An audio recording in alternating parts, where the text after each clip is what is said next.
especially aggravated kidnapping. You're also charged with aggravated assault, and you're charged with theft of a firearm worth less than $2,500. You're talking about stuff that is not relevant.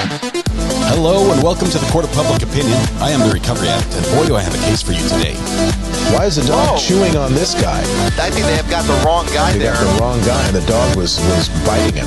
He roughing him up quite a bit. There's a lawsuit.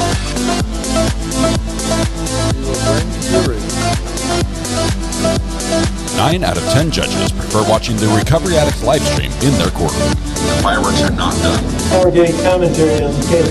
Dati mihi Anglican.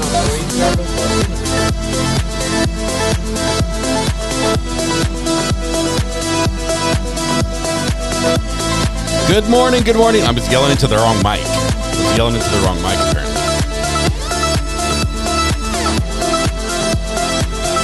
Good morning, welcome. Trying to get everything figured out here. It'll be a while. I'm doing the exact same thing I was doing before, but for some reason it doesn't work now.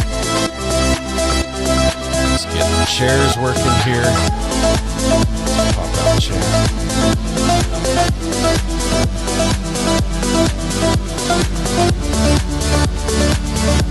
All right. This is like way too quiet. Where's my headphone volume? Test 1 2, check. Nope. Test 1 2, test 1 2, check 1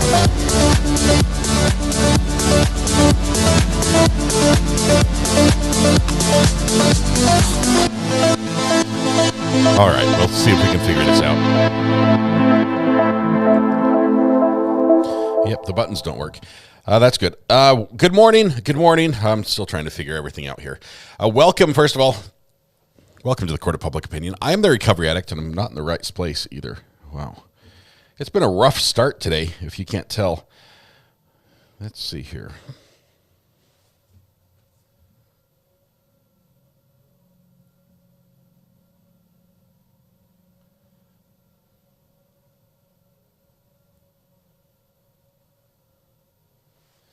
There we go. I was missing that piece of software.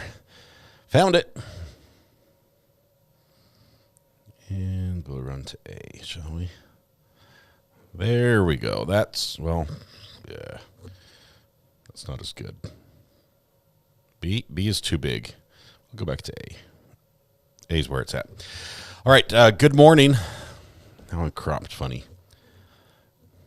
I thought I fixed this. Did I not fix that?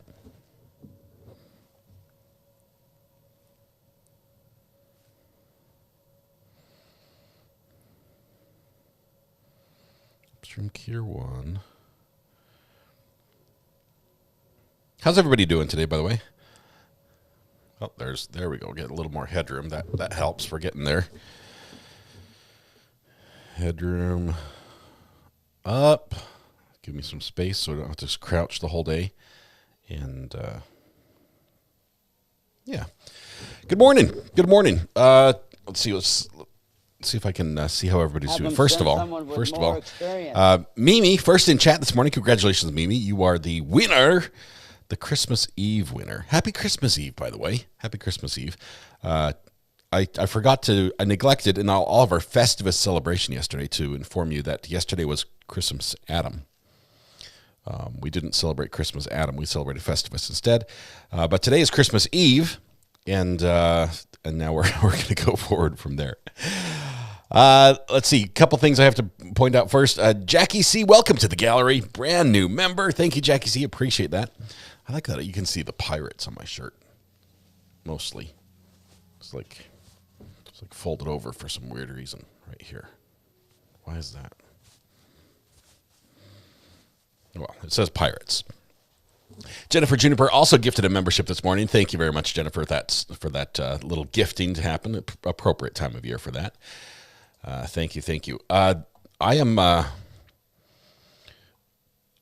loving the fact that your names are still still a little bit offensive. Some of you are stuck with the names you chose for Festivus for quite a while. Maybe you might have another week or so of fun names like that. But why are we endorsing unlawful seizures? It's all a matter of perspective, right? It's like Robin Hood, take from the rich, give to the poor. He's doing a good thing. I rescue dogs. Merry Christmas, everyone. So happy to spend my days with all of you. Thank you, I rescue dogs. Congratulations on 22 months. That is amazing. That is amazing. Tisha, shut it. Good morning, peeps. Good morning. Good morning to you too. All right, we have. I think we have some birthdays possibly to do. Vern's objection says, "Dang it, I can't change my name for 11 more days." That's what I'm talking about. Everyone's stuck with these names. I am standing tall. It still isn't comfortable because I have not even ordered the standing pad, like the footrest. There was supposed to be a footrest and something to stand on that would be a little softer than these hardwood floors. And I haven't ordered one yet because I can't decide. There is one that's called Gorilla Grip, which apparently has a lot of reviews. People like it. But I'm not sure if I want to go with that one or if I want to go with one that's more like contoured and has like the roller balls or even a balance board as well. That could be an option. Could go with a balance board. So lots of options I need to choose from. Vern's getting ready for Christmas Day. What are you guys doing today to get ready? How many of you, by show of hands in chat, how many of you need to still do Christmas shopping? Let's see. I love the shirt that says Pirates. Where did you get it? I needed to get my son one. He plays a Battle Pirates game. I'm not sure if you can see it, but it has ECU. It's the ECU Pirates, so Eastern Carolina University, a local school here. The Pirates, this is their color, the purple, and it says Pirates on the back. So as long as you like little ECU on the front, you can usually, I think I picked this one up at Sam's Club, actually. They sell local gear like that. Okay, we got Jennifer Juniper gifting the membership. Thank you very much, Jennifer. That was awesome. All right, let's see. Looking for a show of hands. Grincher's not a sponsor. Yeah, ECU not a sponsor. Although Mr. Beast is supposed to be doing something with ECU. I thought it was supposed to start this year. I don't think it did. Not sure. Anyway, he was supposed to be doing something that like partnered with ECU for like a class where people could go to learn how to do YouTube. It was pretty cool, but I'm not sure where that went. All right, I'm going to read what you're doing here in just a little bit. We have to take care of the birthdays because they're important people and they come first. So here's what we're going to do. We're going to sing to Eileen Thurling, Kayla, Todd, who's a dog who's 3 today, Tammy, Kelly, Peter Steele, and Brandy Churchwell, all having a birthday today, which was just awesome. So everyone stand up with me. I'm literally standing as well. I'm not just telling you to do something that I wouldn't do. So stand up. Take a deep breath, shoulders back, project your voice to the back of the room, blend your voice with your neighbors. Warm up with me if you will. La la la la la la la. All right, we're good. Dancers at the ready. I need this a little taller. Go a little higher. There we go. Happy birthday to you. Happy birthday to you. Happy birthday, Ayden. Kayla, Todd, Tammy, Kelly, Peter Steele, and Brandy Churchwell. Happy birthday to you. Eileen Thurling, Kayla, Todd, who's a good boy? Tammy, Kelly, Peter Steele, and Brandy Churchwell. Happy birthday. I realize there are a million places you could be, a million people you could be celebrating with, but you've chosen to be here with us. The privilege and pleasure is all ours. Hopefully we can return some of that joy, some of that happiness, that gladness back to you and make your day a little more special. Happy birthday. Help yourself to free pancakes at Denny's, IHOP, Village Inn, Tammy Dunlap's house, maybe McDonald's, and everywhere else that sells pancakes. People have that name to their phones. Yes, they do, Mel. They do. Yes, there's a Gorilla Grip. I think it's completely different. I'm hoping it's completely different. As the dancers continue their routine, they've been practicing all week for this, all year even. I'm looking at. I still need to wrap presents. Baking. Today we have the family over and do presents. Yeah, I need to wrap presents too for Mrs. R.A. But I have to sort of out her a little bit. We'll let the birthday music finish here because the dancers are still doing their high kicks, which is impressive.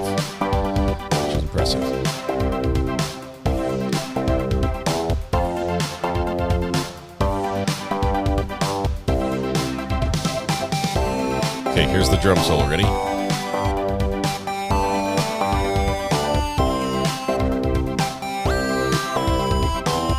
I guess not this one, right?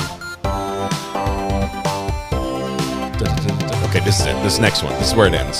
Sorry, I was a little ahead of myself. We're going to air drums. We're going to play one more time.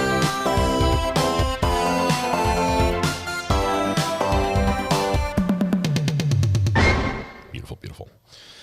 Okay, by show of hands, how many of you actually play air drums? It's not just me, is it? It's not just me. Oh, look, I can see. Boom, boom, boom, boom, boom. All these people, air drums, air drums, air drums. Everyone's playing. Good, good, good. All right, y'all doing good. Dancers take tomorrow off. Thank you very much. We are going to do a little twas today. I need to get twas up. I forgot to pull it up on my computer. I'll grab it. Let's see. Big finish. I'm looking at everyone who has rapping to do, and I'm saying thank you because I have not started. But my job got a little easier today. Got a little easier because Mrs. R.A. yesterday said, hey, because she knows what she's getting, because we're both on the same Amazon account, right? So she knows all the presents that get shipped in.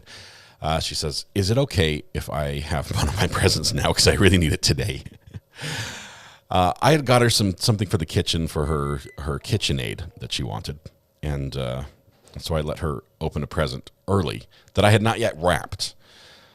So it actually made my job a little earlier because she got new cookie paddles for the Bosch.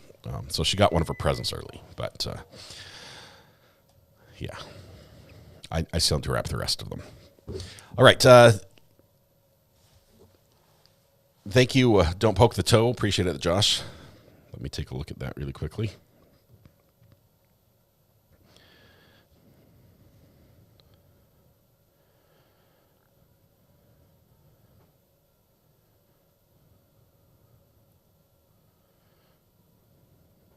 Okay. I'm going to start with Judge Oakley, if that's all right. But before we do that, well, let's watch him while I get the Christmas. You guys don't want to miss this. I'm going to read a Christmas story to you, and you don't get that very often. So don't go anywhere. Don't be lurking so far that you miss that.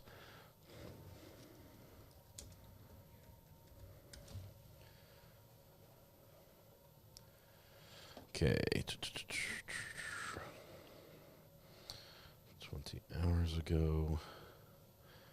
Is that one coming in anywhere? Oh, I'm going to put it over there. Got it. Found it. It's going to go right here. Show me 6. Nope. Show me 5. 4. Oh, it's on 3. Okay. Messed up all the cable connections. We've got the total thing is hour and 16. Josh, is it the last one? Or is the whole thing? Looks like it's the whole thing. Okay, so I'm going to hold tight on this just for a second. Sharon, Merry Christmas. Thank you very much. Appreciate it. Sharon's got some stuff she's got to do, so she's going to be popping out of chat. I understand. 100%. Thank you. Appreciate everything you do, Sharon. Merry Christmas.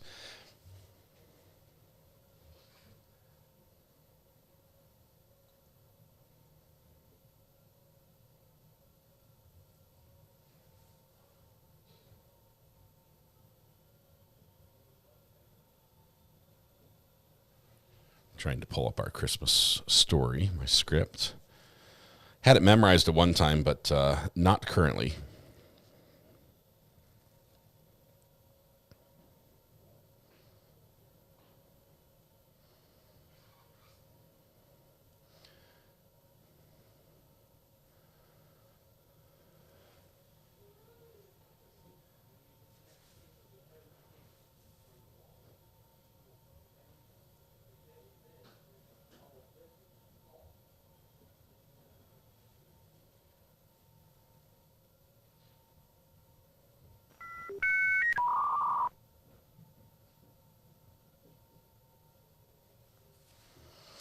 All right, it's the whole video. The speeding ticket is one shorter. Okay, all right, we're gonna do the Christmas story first. Let me move this over here. What are you guys looking at? You're looking at the back of my head. You're going to look at the front of my head. Is that all right? I still feel a little tiny bit tall.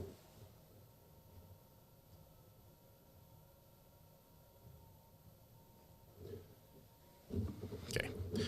There we go. And this is still showing. Nice. Okay. Well, we'll make that work. Let's see. Betsy Jean, Merry Christmas Eve to all. And RA, I hope you have a very Merry Christmas. Thank you very much, Betsy Jean. Appreciate that. Merry Christmas to you as well. I hope you enjoy it. I'm going to actually do a little light reading for you, which is this. I'll tell you, this works great for if you're trying to put the kids to sleep at Christmas Eve. Just a nice little story. I only wish we had some music to go along with it. Somebody's calling right now. Who is this? Call from. Hello, this is Shane from. To accept. Hello, Shane. Hello there, Howard Scott. How are you? I'm doing well. It's been a while. It's been a long, long time since we last spoke on air, as it were. Yes. So I was channel surfing on YouTube. So I thought, there's a guy whose channel I haven't seen in quite a while. So I thought I'd bring and say Merry Christmas to you and all your viewers. Well, Shane, thank you very much. Appreciate that. How have you been doing? Yeah. So I'm calling from Ireland here. You have a whole load of people from all different places over there, I believe. Yes, we've got the whole world represented in one way or another here. Yeah, it's great, isn't it? Yeah, it's great. It's wonderful. It is wonderful. Yeah.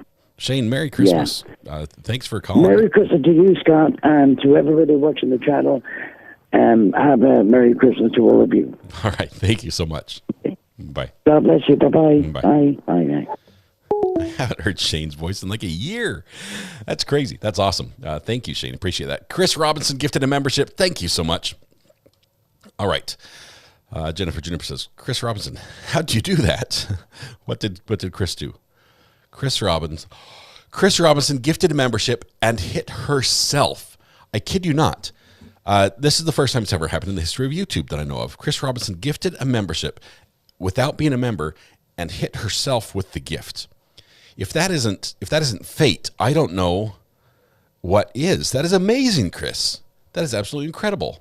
You deserved it. I guess I gifted myself. I want to help someone else and not me. I'm not selfish. Chris, don't blame yourself. You went to help someone else, and YouTube says for your good heart, we're going to reward you, and it came right back to you. That is awesome. That is so funny. That is wonderful. All right, that's so cool. I've never seen that happen before, ever. All right. It's a Festivus miracle. That's what it is. All right, we have a Christmas story. It's not for everybody, because little kids don't find this quite nearly as funny as adults sometimes do. Shark, thank you very much. Gifted 5 memberships. And Chris Robinson says, well, this one I know is going to someone else, and gifts another one as well. Thank you very much, Chris. That is really, really cool. That second one went to Sam. Congratulations, Sam. And Shark, thank you. Or Sharkay, thank you for the 5 gifted memberships as well. You guys are amazing giving gifts here. All right. I'm still amazed at that, Chris. That is so cool. All right. Are you guys ready for a little story?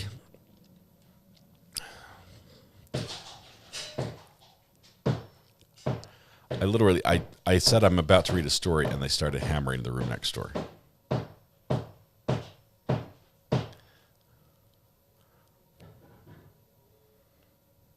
Let me see if I can get them to stop for just a little bit. Hang on one second.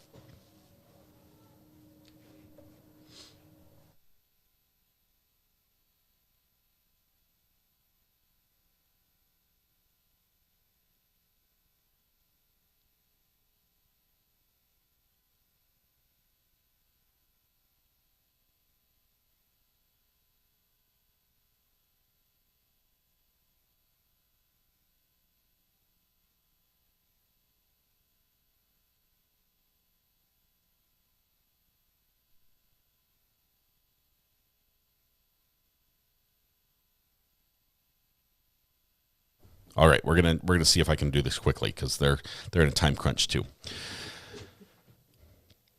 'Twas the nocturnal segment of the diurnal period, immediately preceding the annual Yuletide celebration, and throughout our place of residence, kinetic activity was not in evidence among the possessors of that potential, including that species of domestic rodent known as Mus musculus. Hosiery was meticulously suspended from the forward edge of the wood-burning caloric apparatus, pursuant to our anticipatory pleasure regarding an imminent visitation from an eccentric philanthropist, among whose folkloric appellations is the honorific title of St. Nicholas.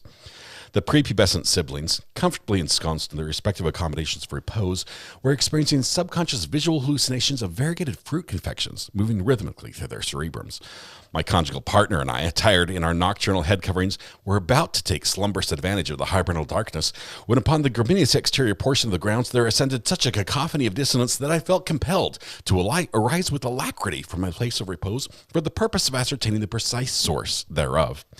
Hastening to the casement, I forthwith opened the barriers sealing this fenestration, noting thereupon that the lunar brilliance without, reflected as it was on the surface of recent crystalline precipitation, might be said to rival that of the solar meridian itself, thus permitting my incredulous optical sensory organs to behold a miniature airborne runnered conveyance drawn by 8 diminutive species of the genus Rangnifer, piloted by a minuscule aged chauffeur so ebullient and nimble that it became instantly apparent to me that he was indeed our anticipated caller. With his ungulate motive power traveling at what may have been more vertiginous velocity than certain patriotic alar predators, he vociferated loudly, expelled breath musically through his contracted labia, and addressed each of his octet by his or her respected cognomen, now dasher, now dancer, et al., guiding them to the uppermost exterior level of our abode, through which structure I could readily distinguish the concatenations of each of the 32 cloven petal extremities. As I retracted my cranium from its erstwhile location and was performing a 180-degree pivot, our distinguished visitant achieved, with utmost celerity and via a downward leap, entry by way of the smoke passage. He was clad almost entirely in animal pelts soiled by the ebony residue of the oxidations of carboniferous fuels which had accumulated on the walls thereof. His resemblance to a street vendor I attributed largely to the plethora of assorted playthings which he bore dorsally in a commodious cloth receptacle. His orbs were scintillant with reflected luminosity, while his submaxillary and dermal indentations gave every evidence of engaging amiability. The capillaries of his molar regions and nasal appurtenance were engorged with blood which suffused the subcutaneous layers, the former approximating the coloration of albium's floral emblem, the latter that of the Pranus avium. His amusing sub- and supralabials resembled nothing so much as the common loop knot, and their ambient hirsute facial adornment appeared like small tabular and columnar crystals of frozen water. Clenched firmly between his incisors was a smoking piece whose gray fumes, forming a tenuous eclipse about his occupant, were suggestive of a decorative seasonal circlet of holly. His visage was wider than it was high, and when he waxed audibly mirthful, his corpulent abdominal region undulated in the manner of impected fruit syrup in a hemispherical container. He was, in short, neither more nor less than an obese, jocund, multigenarian gnome, the optical perception of whom rendered me risibly frolicsome despite every effort to refrain from so being. By rapidly lowering and then elevating one eyelid and rotating his head slightly to one side, he indicated that trepidation on my part was groundless. Without utterance and with dispatch, he commenced filling the aforementioned hosiery with various of the aforementioned articles of merchandise extracted from his aforementioned previously dorsally transported cloth receptacle.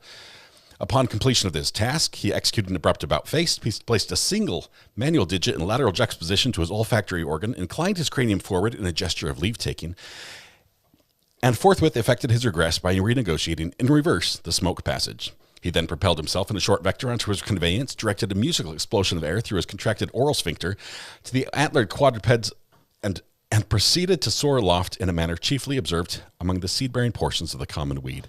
But I overheard his parting exclamation, audible immediately prior to his vehiculation beyond the limits of visibility. Ecstatic Yuletide to the planetary constituency and to that self-same assemblage, my sincerest wishes for a salubriously beneficial and gratifyingly pleasurable period between sunset and dawn. Merry Christmas to all, and to all good night. There you go. Grinchers is like, which one? Sorry. That's it. That's the story. I think I cut a part out. I think there was a piece missing, but I can't remember which one it was. All right, Red Pen gifted 10 membership. She liked the big words, apparently. She likes the big words. I can't understand a word. I had the whole thing memorized at one time. It's just, it was in my younger days, I think. The younger days. All right, we're going to jump over to a little bit of court. If I can get this pulled up on, let's do it on 3. Does it work? 3 it is. We have a little hearing from Judge Oakley that happened yesterday. Where's my mouse? There it is. All right.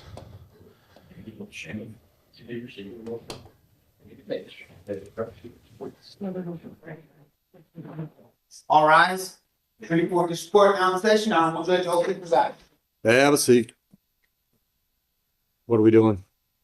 It's. Beholding. I love it. Says, have a seat. What are we Mr. doing? Perkins, are you ready on Abraham? Yes, Mr. Muhammad had to have his photo. Okay.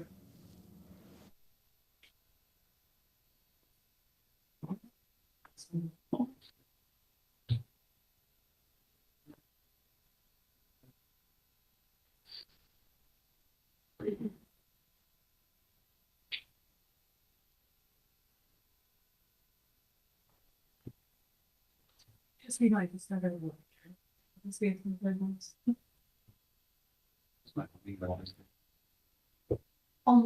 Josh, was this the pro se who now has an attorney?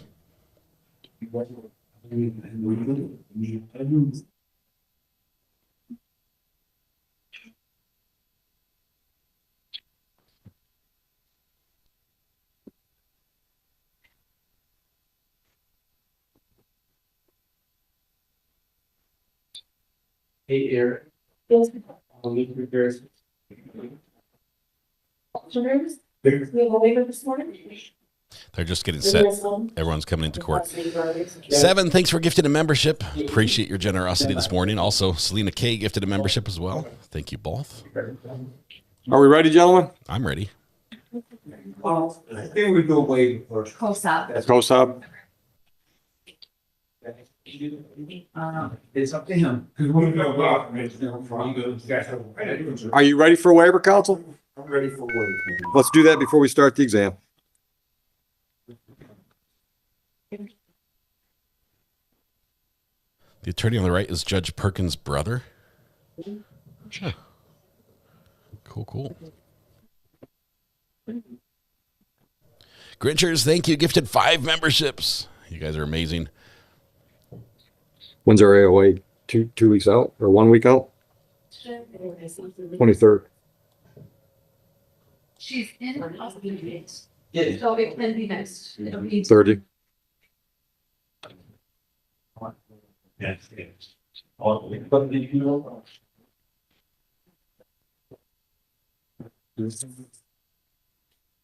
I don't know, you what we are going to need. That's right. Thanks, guys. Appearances on COSAB. Morning, Your Honor, to you and your staff. Aaron Dan to the people. P7.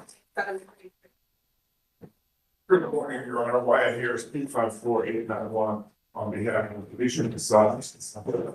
Please give me names in the record. Alicia Conville. Thank you.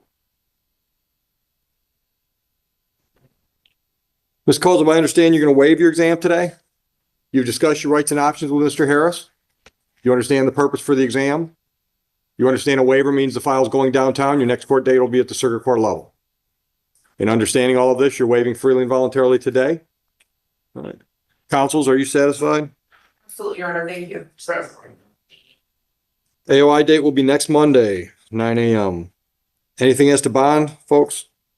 Judge, it's my understanding that the bond is currently set at $50,000, 10%. Yep. With no contact with Robert. 50,000? I also asked if she had not had any contact with the address in question. Yes. With who? I'm sorry. The address in question. That's all part of it. Current bond. Yes. Yep. It's all those are all terms are on. So Bond continued. AY and that was set for the 30th, Judge. Correct. 9 a.m. Good luck downtown. Thank you, Your Honor. Happy holidays to you and your staff. Appearance on Campbell? We don't have to sign. Yes. Barry. Yes, come on up. Who's on Campbell? I am. Your parents? I don't know. What are we gonna do? My client's not here, so I assume it's gonna be a warrant. Don't need the prosecutor for that. Put your appearance on the record. Good morning, Judge, Junior Staff, Cody Grant for Neighborhood Defender Service, 85944, on behalf of Mr. Campbell. Judge, he is not here today. I believe he thought it was on a different day. He sent me a photo of him working on a roof out in St. Clair's. So I would request an adjournment, but I understand. Bench warrant. Given the fact that he had another alleged violation of bond yesterday, Ooh, bench warrant will issue. bench warrant. Thank you. You as well.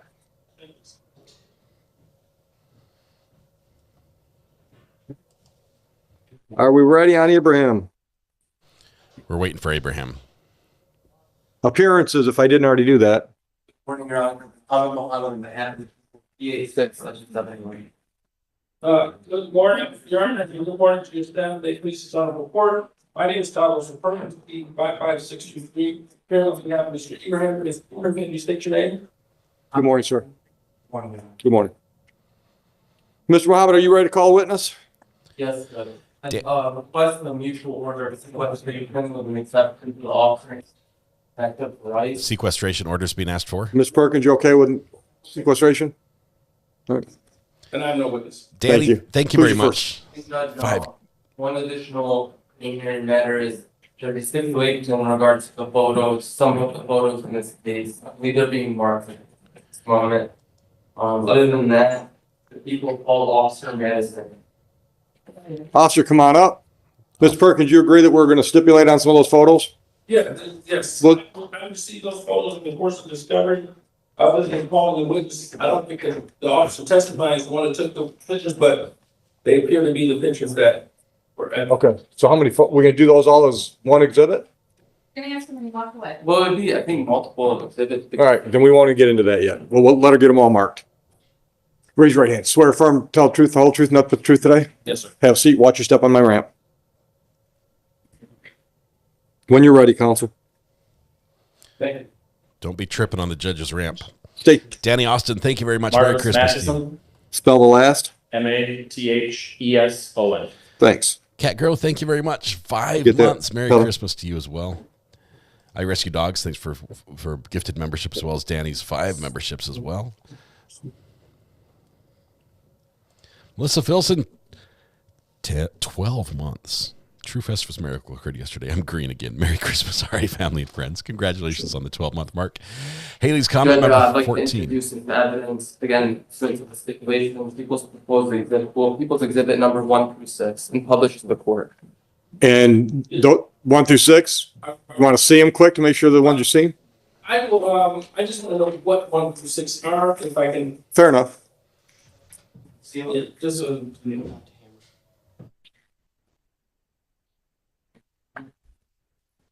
And for the record, Judge, it is photos from the discard of that. Thank you.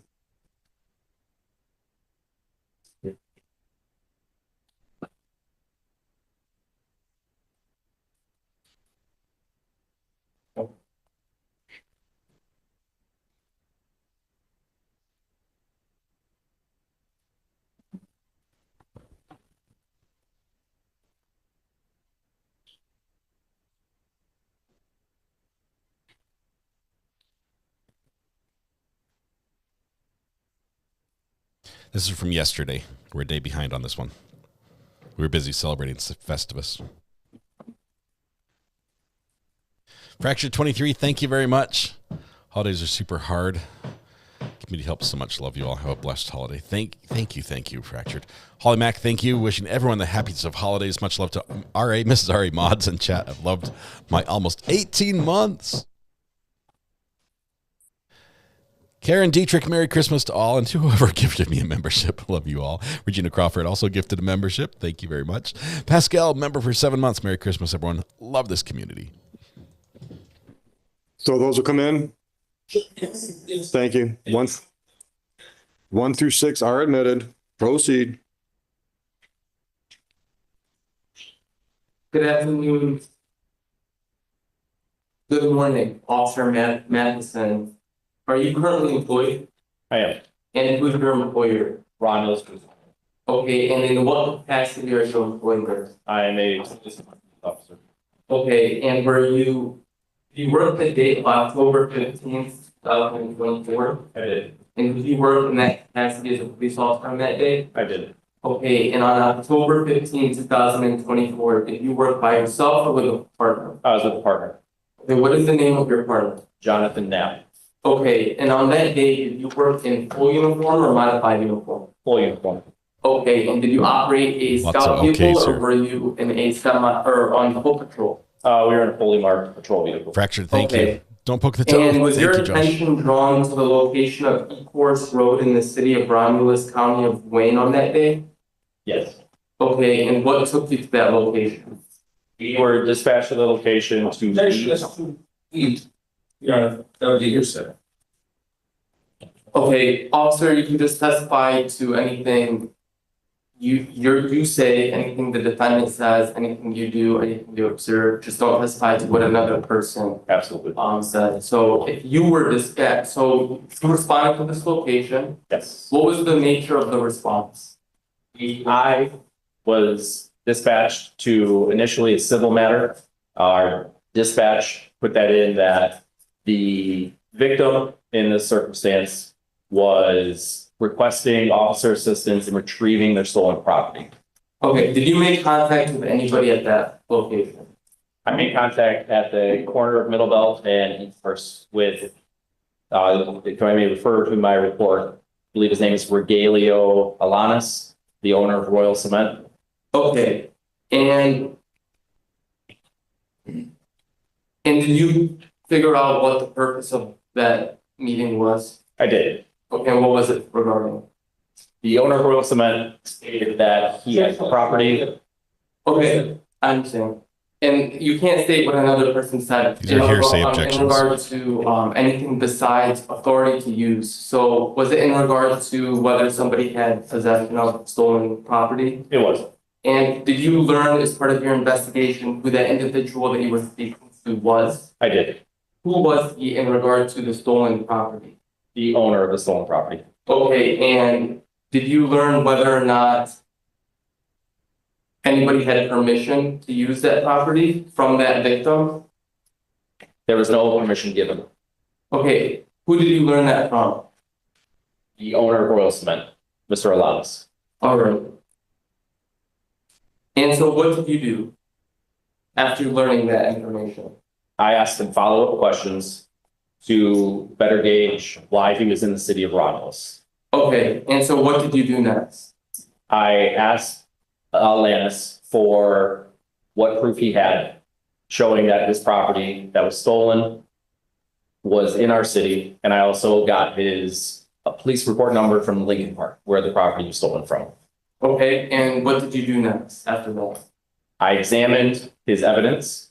What evidence were you presenting? Mr. Alanis showed me a GPS tracker that was placed on one of the pieces of equipment that were stolen, which gave a pin to a backyard off of Ecorse Road. He also provided me with Facebook conversation that was listing the product for sale on Facebook Marketplace. Busted. Which listed an address which matched the GPS ping of the first piece that he presented with me.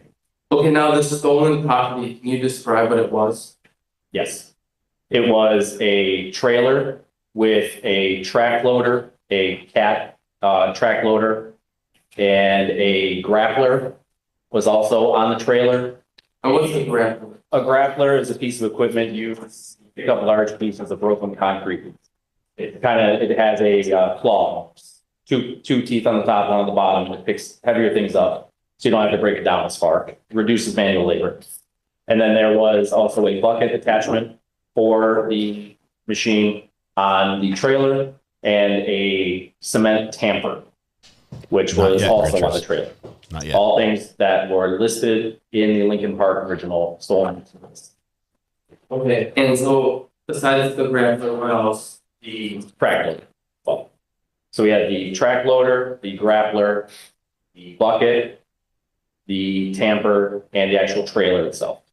Okay, Judge, can I, thank you. And after observing, thinking of this location, what did you do? And learning what those items were. I made the location. Which location? Mr. Abraham. Okay. His residence. And what is that location, if you recall? I don't recall the exact address, but it was on E-course and it was a south-facing house. Okay, would referring to your report help refresh your recollection? It would. It's going to be 29016 E-course Road in Romulus, Michigan. Is that in the county of Wayne? It is. Okay, and when you made that location where those stolen items were pinging from, what did you do? We first looked on the property No, who else was my partner, Officer Knapp, was with me. Okay, and so you make that location. Yep. And what do? First, we looked to see if we can see it from the street. And could you see it? We could not. Okay, then what did you do next? We went to the front door of the residence and knocked and spoke with the people inside the home. Okay, so walk us through it. So you knock on the front door, then what happens next? I believe Was it the front door? It was the front door. Okay, and what happened next? I believe Ms. Tecco answered the door, who was the female that was in the residence at the time.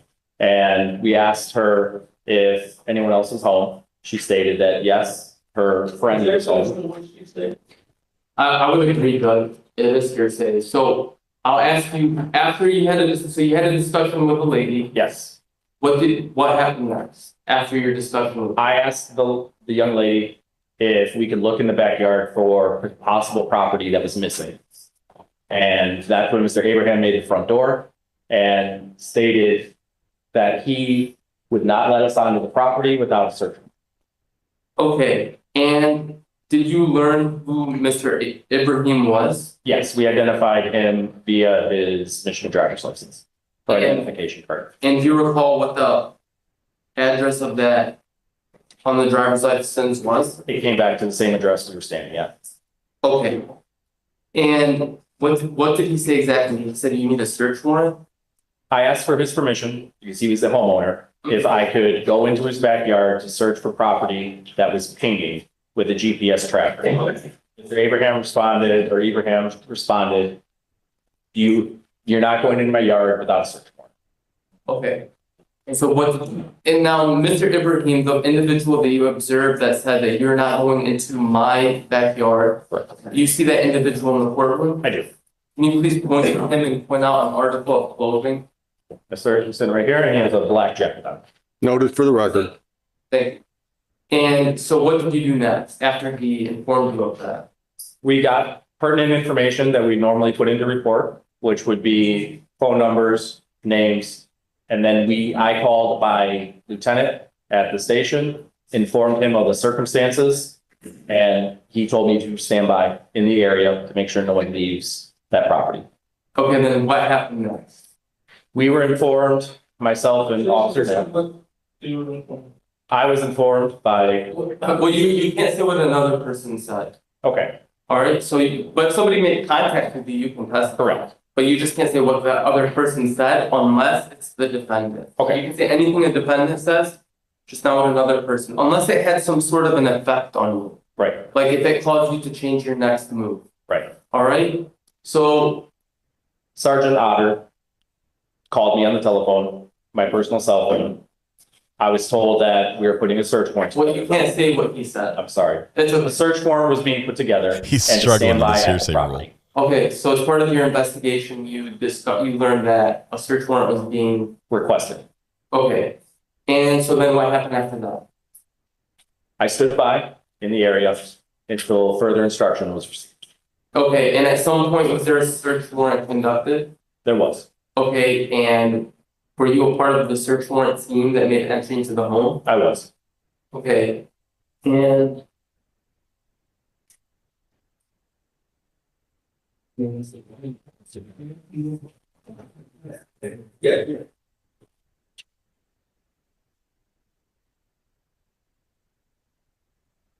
Yeah. No. Do you want it? You're thinking, you can go. Oh, we'll go all.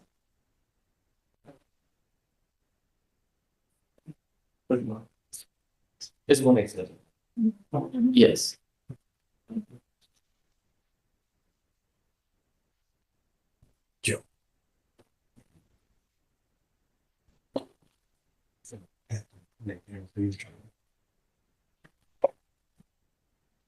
Judge, I'd like to introduce into evidence pursuant to stipulation with defense, People's Exhibit number 7, which is the search warrant. Thank you. Stipulated, Mr. Perkins?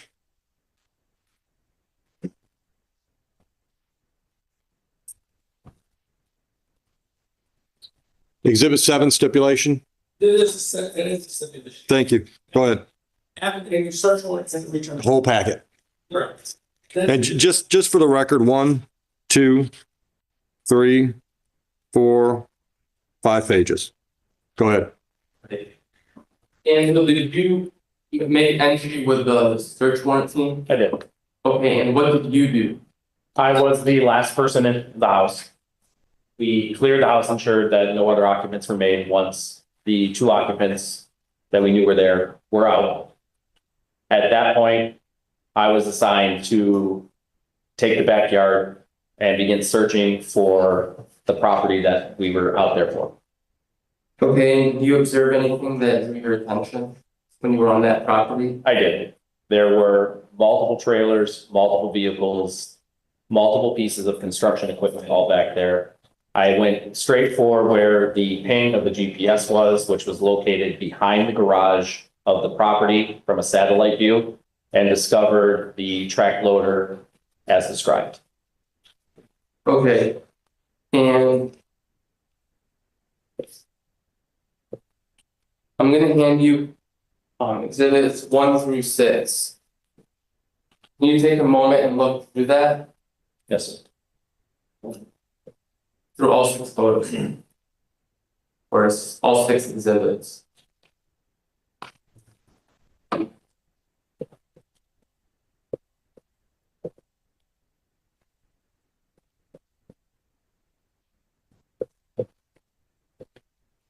Take your time if you need it. Yeah.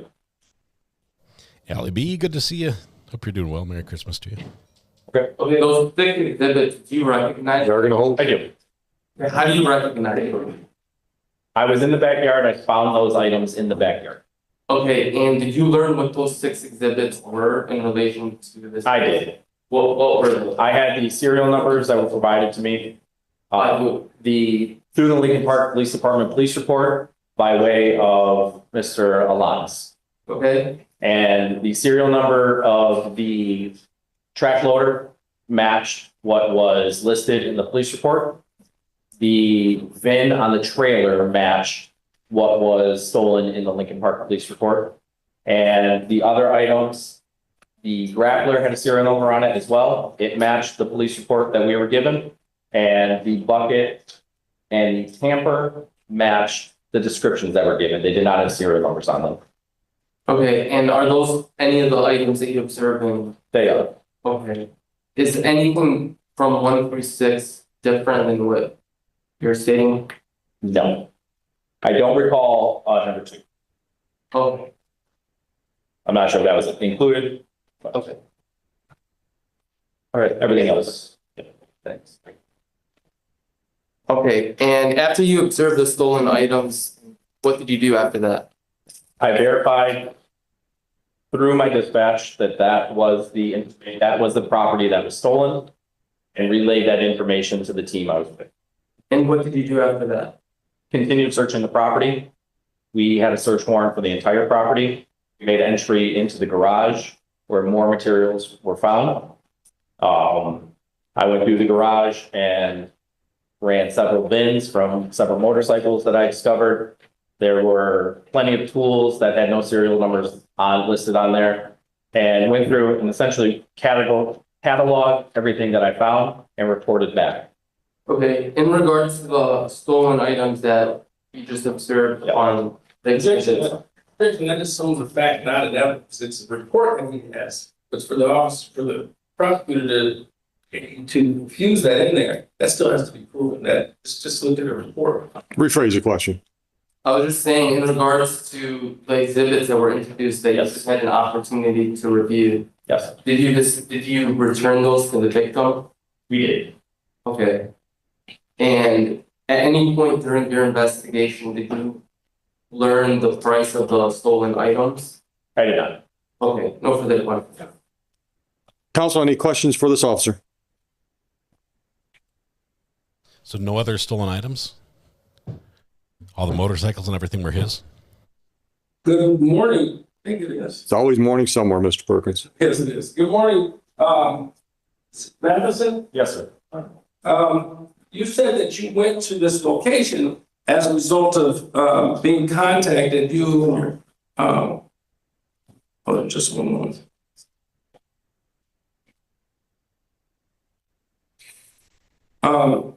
That as a result of being contacted by a layperson, is that fair? I'm sorry? A layperson contacted you, or somehow you made contact with a layperson. You described that individual as whom? What was the name that you described? Elio Alanis? Alanis. Yes. Yeah, okay. That's a gentleman or a man, is that correct? Yes, sir. Okay. So Mr. Alanis comes and further.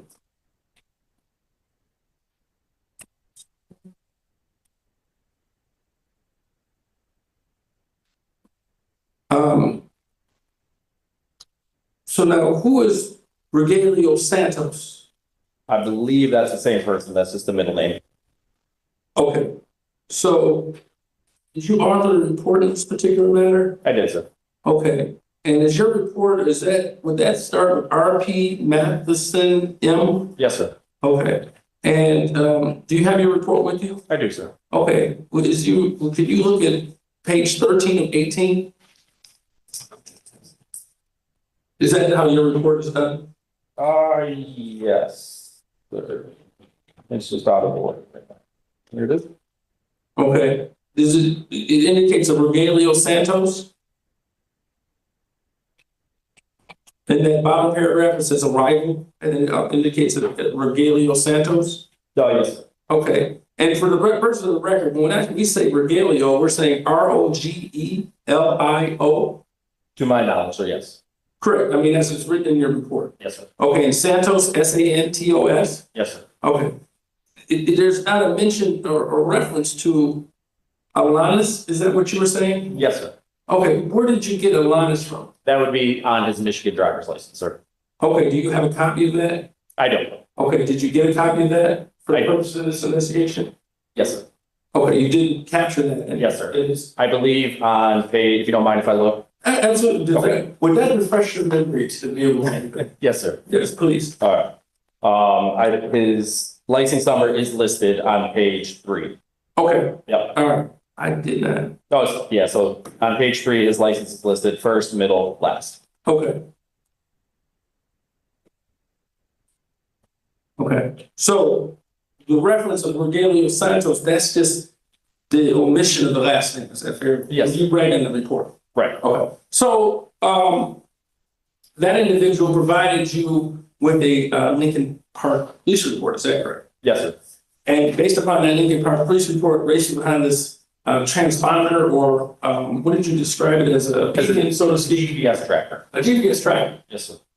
It caused you to do further investigation, correct? Yes, sir. The further investigation you did was you went to that property. Is that correct? Yes, sir. After meeting with him. Yes, sir. Okay. And after meeting with him, you then went to this property and you engaged people who were at the property. Yes, sir. Okay. Now, when you say that, were you body cammed at the time? Absolutely. Okay. And when you interacted with those individuals, what you're doing and you're talking about the interaction is based upon your memory. Yes, sir.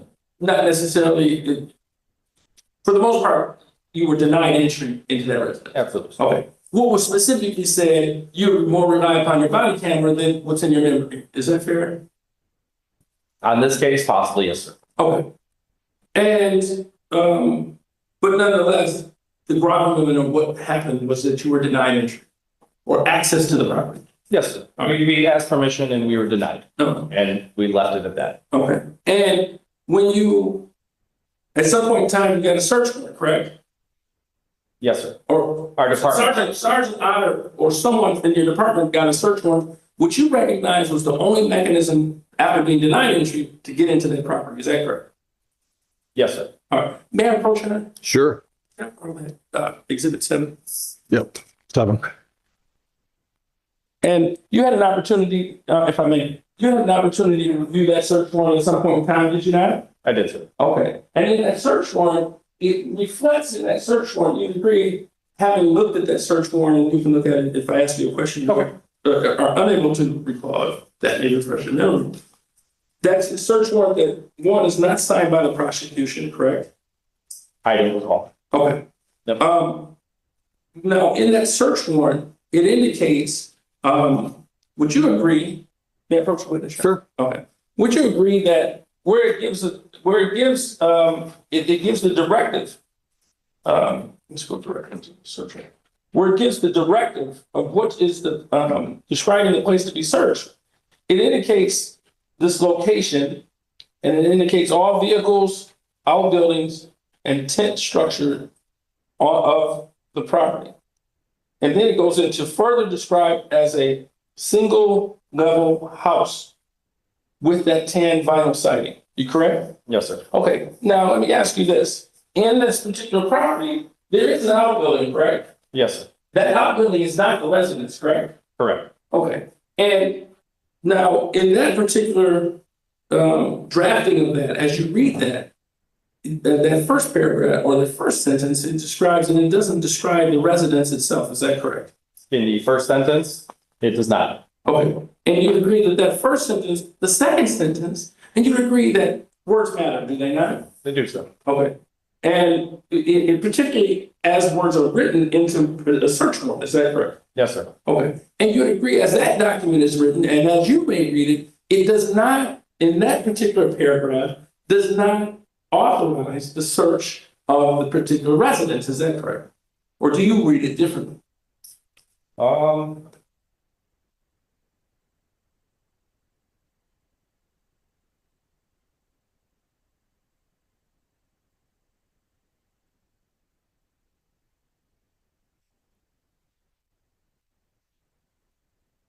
I did not see anything specific to the residence, the household. Right. Okay, and now full disclosure, I have to be an officer of the court. Now you would agree that in the next paragraph, I'm sorry, thank you.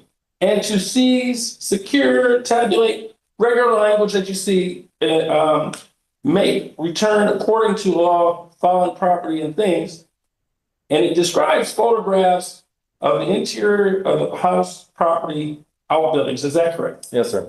And in that particular paragraph, it doesn't specifically provide you with the authority to take information or take things out of the house other than what's in that paragraph. Is that correct?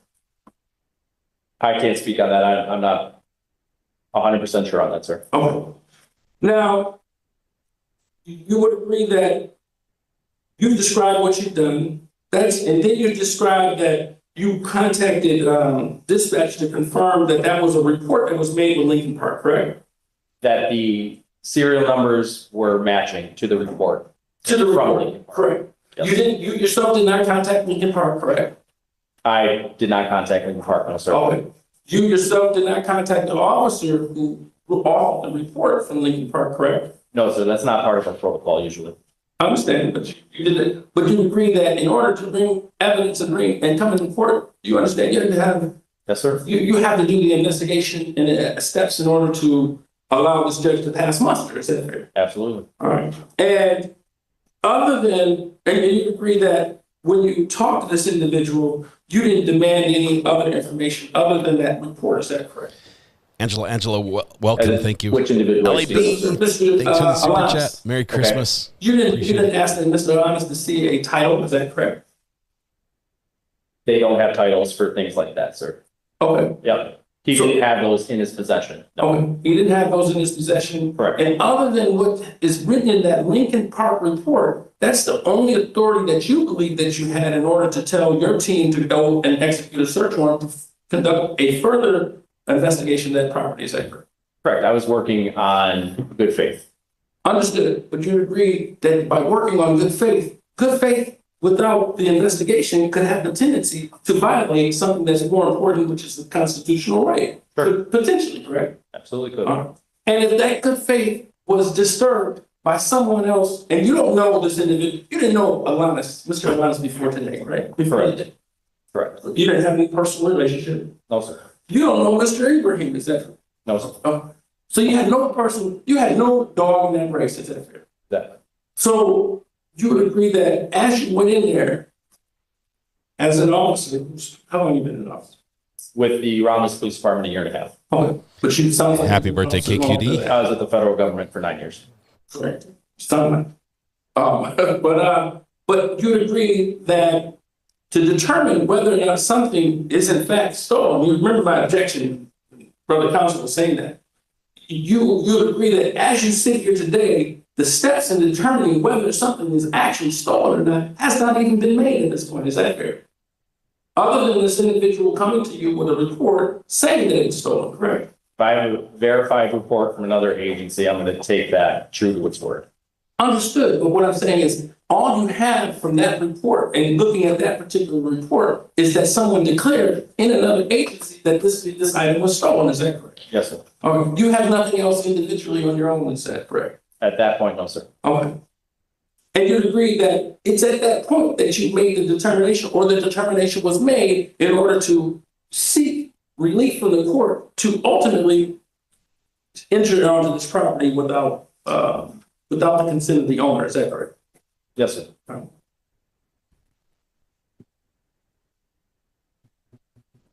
You yourself never ran lien for these particular items, is that correct? No, sir. Okay. And you were in your prior to, and you don't know if lien was run prior to the execution of the search warrant, correct? I could not tell you. No, sir. You indicated that you learned of Mr. Ibrahim's identity. That was after you entered onto the property, is that correct? No, sir. Okay. You learned of his identity. How was it that you learned of his identity? Through a voluntary contact at his front door, a knock and speak. Oh, you said he wouldn't give you his name. He gave me his name and I just. Okay. Teco provided the name and ID. Okay. So Mr. Ibrahim did not. Right. Okay. This one. He did yell it from inside the house, if my memory serves me correctly. You agree in your report. Can you look at page? He yelled the name from inside the house. 14 of 18. You indicated after collecting information from Santos, officers made contact at the listed address. Officers knocked on the front door of the residence and spoke to male who refused to identify himself. Is that correct? At first, yes. Okay. And it indicates later identified as Ibrahim. Is that correct? Yes. When is what did you? And that's the only descriptive information. You would also agree later on in that paragraph when you asked for Ibrahim's identification or Andrad's identification, it was refused or was declined. Is that correct? Yes. And it also indicates in there that it's only sending Kayleen Teco, Kayleen Kayleen Teco Tekko to the door to provide her information. Is that correct? He sent her to the door with his information. What I'm saying is in that writing, what you have, I didn't misspeak, did I not? It says officers asked Amjad for his identification and phone number, and he declined sending Kayleen Teco to the door to provide her information. Officers took her information, cleared the residence. Right. There's no head in there, right? Right. You just said words matter, do they not? And you agree that as it's written here, for anyone else to proceed, as they read this, it would not include Mr. Ibrahim as a male, is that correct? Sure. It would only include, as you might read it and understand it, Ms. Teco, is that correct? Yes. Megs T, thank you very much for 5 gifted memberships. Merry Christmas to you. You would agree that there's certain things you said that have serial numbers, and one of the things that connected you to this particular item was the fact that there was some continuity between the serial numbers that were provided to you in that police report and that were verified when you contacted Lincoln Park. Is that correct? I did not contact Lincoln Park. They were in the police report, sir. They were in the police. I'm saying you contacted dispatch. I didn't misspeak. I'm sorry. You contacted dispatch, and the understanding that you had was that it was a confirmed report to Lincoln Park, correct? Yes. Okay. But you would agree that in and of itself only suggests that an individual made a report that had serial numbers, but you had no other information that validated that person's assertion that it was stolen. Is that correct? And my knowledge at that time, you're correct. All right. And again, it's at that particular time that a search warrant was sought, correct? Correct. And you would agree with all your training and all your understanding of how search warrants, you've done search warrants before, have you not, or been involved in search warrants? No, sir. This is my first search warrant. Okay. But you understand that the execution of the search warrant, at the time of the execution of the search warrant, there has to be probable cause at that particular time, correct? Yes. And you agree without any information substantiating whether or not that is in fact stolen, and the information that you had, that's not probable cause. Is that fair? I provided the information I was given, and a search warrant was applied not by me, sir. So I did not make that determination. But I provided my information to my supervisors, and it went through channels. So I cannot speak on the probable cause that they saw. Okay. I gave them my information. Wow, that's awesome.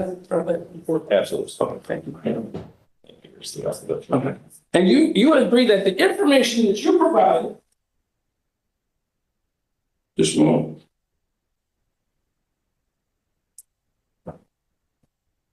The information that you provided was that an individual said something was stolen from their lot. Is that correct? Not just said something, but had a verified police report from another agency. Understood. But in this situation, it does not, just a moment.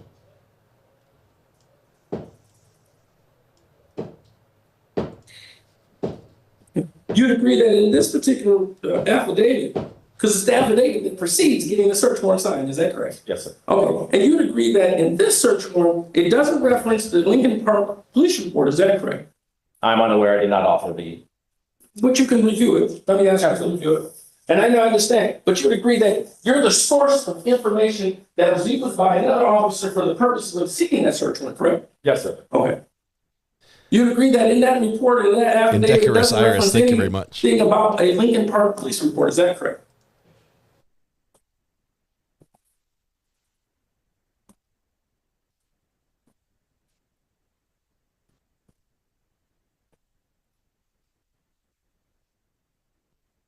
Whoa, Meg's To team. a quick review, I did not see any updates. Wow. Okay. We'll take all the time. Thank you so much. Okay, but you would agree, as I'm asking that question, even quick review or longer review, you don't believe that it's going to reference in that particular document a Lincoln Park police report, is that correct? I believe so, sir. Yes. Okay, and you would agree that only thing that it says in there is that it's information provided, assuming by you, because you related to, I believe you said Sergeant Otter. Yes. Correct. Otter, Otter, comments go. Yes. Okay.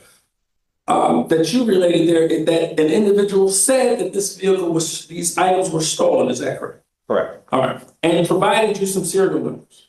Correct. Okay, and you can only assume, based upon what you're reading in the four corners of that document, that that was all that was provided to a judge who signed that particular search warrant, is that correct? That assumption, yes, sir. Okay. Again, as you read that, Mayor. Yes. Thank you. As you read that, you would agree that that information, because you said you said it a couple of times, which was significant about what you felt further the investigation was that you had a validated report from Lincoln Park, correct? Yep. But you'd agree that that information was also not in this search warrant, correct? I did not see it in that search warrant. Okay. And you would agree that without that information, because you made it a critical part of your determination of it being probable cause to go further into this investigation with the search warrant, that it not being there, that would jaundice or take away your ability to assert that there's probable cause, in your opinion. You said jaundice? I don't have an opinion, sir. I speak in facts, so I can't really speak an opinion. There's a fact that the Lincoln Park Police Report is not in there, correct?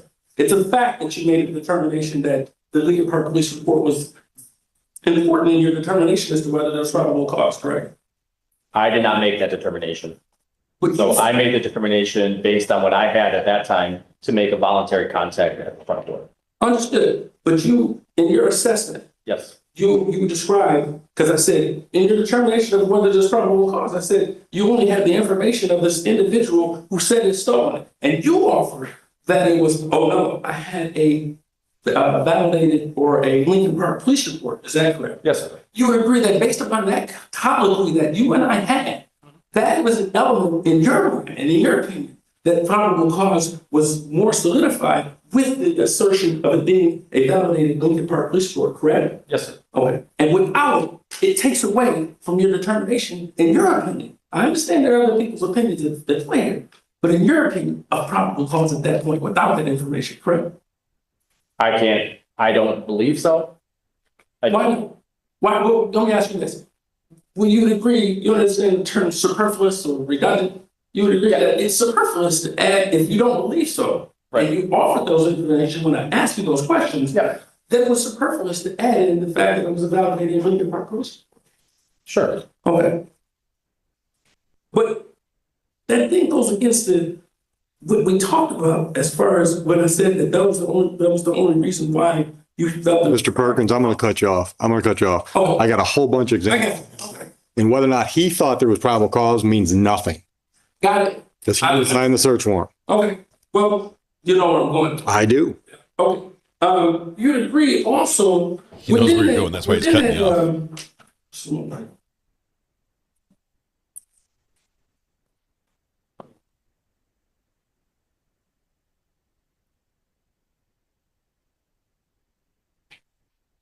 Within the information that you saw, I'm going to mark this as you're using a, are you using A letters? Oh, so this is You're going to use whatever Heather wants you to use. Yes, you will. Letters, okay? Pat, that is awesome. Letters Congratulations. or numbers? Do letters. Is it for yours? It's for me. We can do, look. Okay. May I approach it? Yes. And I will do everything. So just one? Yes. Thank you. May I approach the witness here? Sure. Oh. You'd agree that this is an item that was taken from the property also, is that correct? I don't recall this. I was outside. I didn't see in the property that came in. I did not categorize the property. Okay. Now you'd agree, are you going to sit there together? Oh. Yes. So I would move for the entry of Exhibit A. With a stipulation for the people that don't come in. Now you'd agree that that particular document proposes itself to be a bill of sale, is that correct? Yes, sir. Okay. And you recognize in that particular document, it has a serial number that's consistent with the skid steer in your police report, is that correct? Yes, sir. Okay. Not the one in question, however. That's for a second skid steer that was found in the back of the property. Okay. Fair enough. All right. Now, let me ask you this.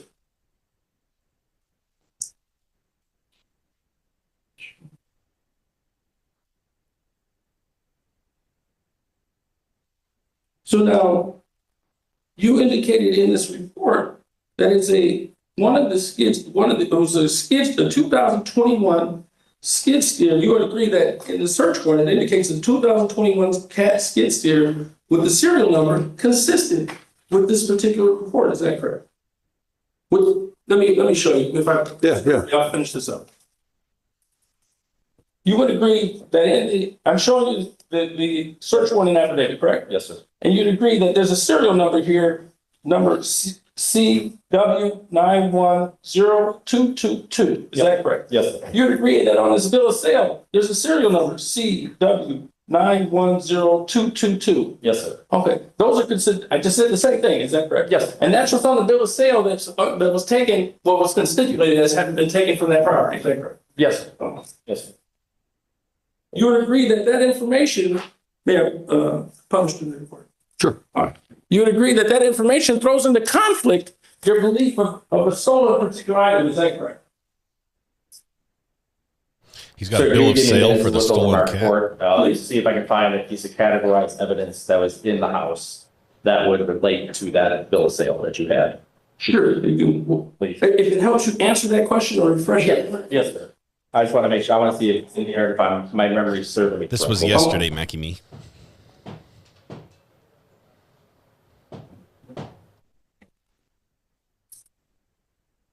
Yeah. Oh, yeah. So on page 5 of the report, sir. Okay. Next, thanks for your generosity this morning. It really spread a lot of cheer. Thank you.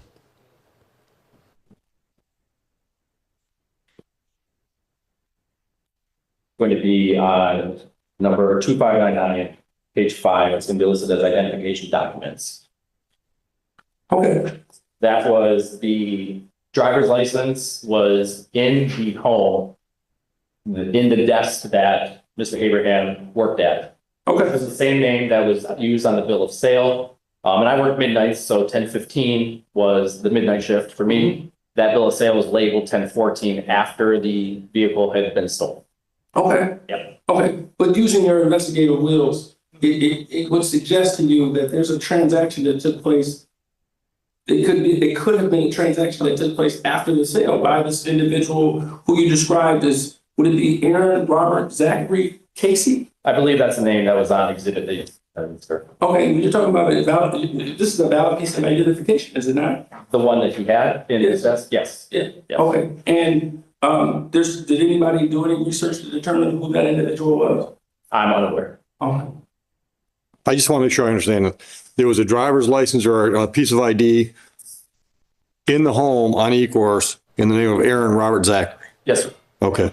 And there was a different Probable cause picture, a hearing. different individual on that license, is that right? Was it not? It was It not. wasn't Mr. Ibrahim. It was not. Oh, Okay. thank you. You're welcome. Mr. Mohammed, any questions for this officer? Yeah, just very brief. So did you determine that the items were stolen just on the Lincoln police report, or was that including the discussion of the victim as well? Both. So what exactly did the victim tell you in regards to the permission to use that property? Did the defendant have permission? Objection. It's hearsay. 11-1B8, that's whether the defendant had permission to use the property. Withdrawn. That's why I like you. Go ahead. I was informed that the property was stolen and no permission was given. Okay. And that victim described those items, correct? All right. And when you recovered those items, the ones that you described earlier, the heavy equipment that was stolen, did you return it yourself to the victim? Or did you observe someone do it, or? The Royal Cement crew came and retrieved. None of us had the experience to drive that skid steer out. Okay, and did you observe that happen? Yes. All right. And I believe earlier you mentioned that the pinging led you to the precise location where the items were. Yes. All right. Now, besides the driver's license and the defendant being at that location, was there anything else that you did that would reflect that he's the homeowner of that location? When I asked him if I could search his property. Beyond the scope, I never asked if he was the home. Yeah, I think it does go beyond scope. He did. And I got a memory good enough for that. All right. No further question. Any redirect or recross? Yeah. You would agree that this evidence, you believe to be stolen evidence, correct? Yes, sir. At the time that you're in the process of an investigation, even before he's even booked and lodged, this property was given back to what you believe to be the person who claimed it was stolen? I am unaware of the timeline, sir. Okay, but shortly, within the night, it was given back, Yes, sir. not retained, No, sir. not placed on hold for evidentiary purposes. No, sir. Nothing further. Officer Matson, step down. Can we send him back to work? I'm assuming he's Yes. working today. I worked all night. Did you? Well, go home and get some sleep. Be safe. Thank you, sir. You did a real nice job on the stand. Appreciate you, sir. You did a real nice job on this. When a judge says that, you know you've done well. You did a real nice job on the stand. And Merry Christmas. Judge, I'm gonna call one more witness, and it's an offer of proof. It's just in regards to the price of the stolen items. Okay. Who is it? For the purpose of this exam, I don't have an issue with. Okay. You'll stipulate that it's $20,000 or more? There's no further comments, and no further witnesses. My For the wife purpose made these of the exam Reese's peanut butter cup cookies. Appreciate the stipulation. So you're ready for argument?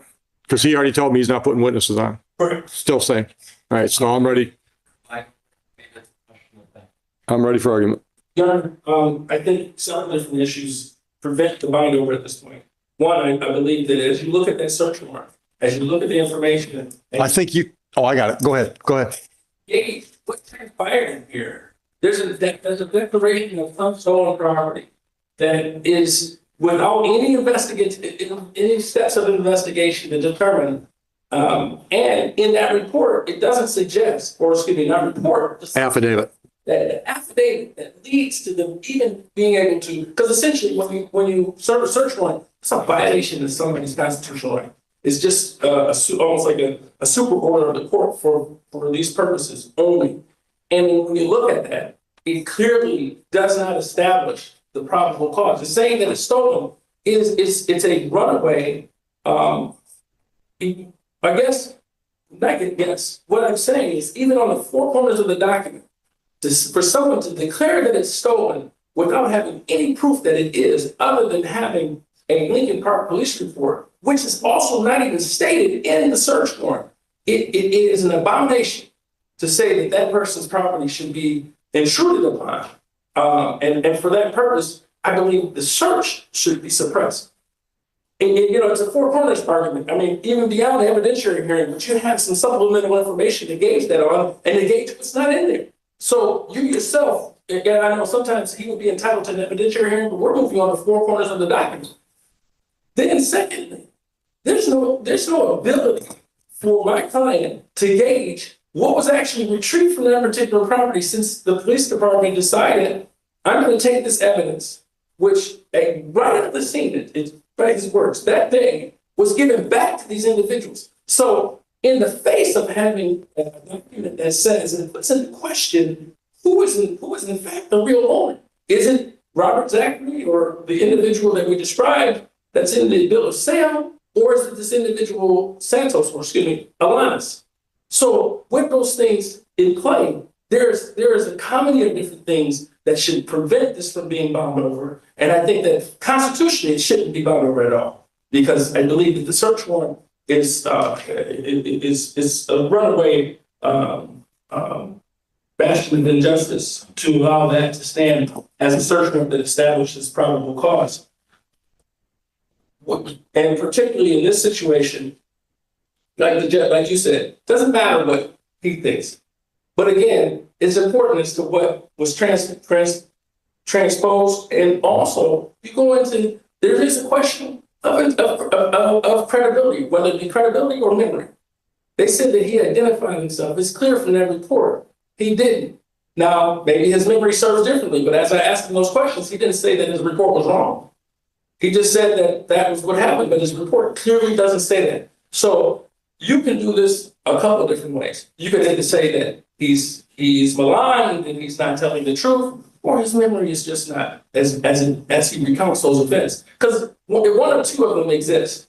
One, Miss Teco was the one who only provided her information, or two, that just didn't happen that he provided his information. Well, it's more than one thing. You got various, many different variables of how you can take that. But again, all of these factors, I surmise and ask the court to make a finding that there should not have been an intrusion onto this particular property with that particular search warrant. Furthermore, there's no establishment that he stole anything. There's a bill of sale that's on the property for that particular piece of property that's in question. That's not signed. No, it is signed. Or maybe it doesn't even signed. The one I've got is not signed. The one I've got looks like somebody printed it off a computer. No. I've got one. Well, I gave you the wrong one then. I'm sorry, guys. Hang on. He's got a... Why did you have a non-signed bill of sale?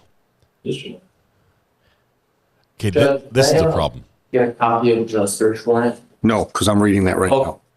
Oh. I want to read the affidavit. Why would he have a non-signed bill of sale if he bought it from someone and also have a signed copy? All right, so we should correct the record if you want me to rely on this one. Substitute this one for the one council's saying. Then instead of, I don't think we can destroy it from the record. Could we make that 8-2? Whatever you two agree on is okay with me. It's all about a stolen skid steer that had a tracker on it. The original owner called the police and said, hey, it's pinging this guy's yard. The police showed up there and said, hey, we want to search your backyard. They said, not without a search warrant. They got a search warrant. They went back there. They found the skid steer, gave it back to the guy the same day. And the guy's saying, I bought that one fair and square, and here's the bill of sale. But he had an unsigned bill of sale and a signed bill of sale. How do you get an unsigned bill of sale? Wouldn't the seller have sold that already? Signed that already?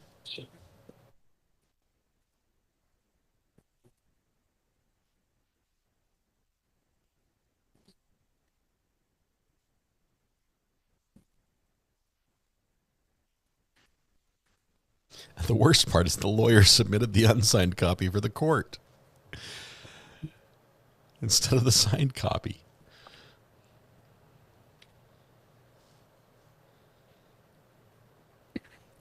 I'd like to see the bank transaction for the payment.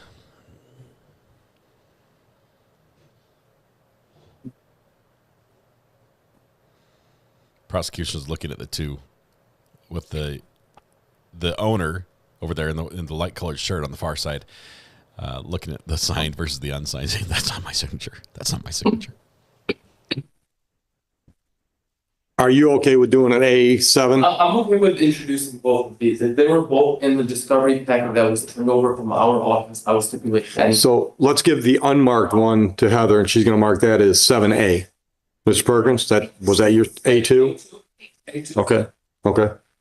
All right. So, Mr. Perkins, I want to make sure I understand your argument. First one, I understand you don't think the search warrant gave them a right to search. Right. Okay. No, you can sit. That's all right. The next issue is how does this bill of sale lead to a dismissal of these charges? No, what I'm saying is that their determination as to whether or not this item is stolen. Right. You don't have the he says he saw a Lincoln Park police report. We don't have, and he says that he received information that it was a valid report, but there's no affirmation or anything other than a person. Just let's say, for instance, all right, let me stop you. You're not saying this argument's not going to the search warrant. This argument's going to the bind over because they didn't prove anything was stolen. well, it helps with the search warrant to the extent that in the search warrant they list that serial number to establish that that's it. But that primarily goes to saying that nothing was stolen. Okay. And they haven't established, and it does go to bind to the search warrant to the extent that what they use is, it's sort of like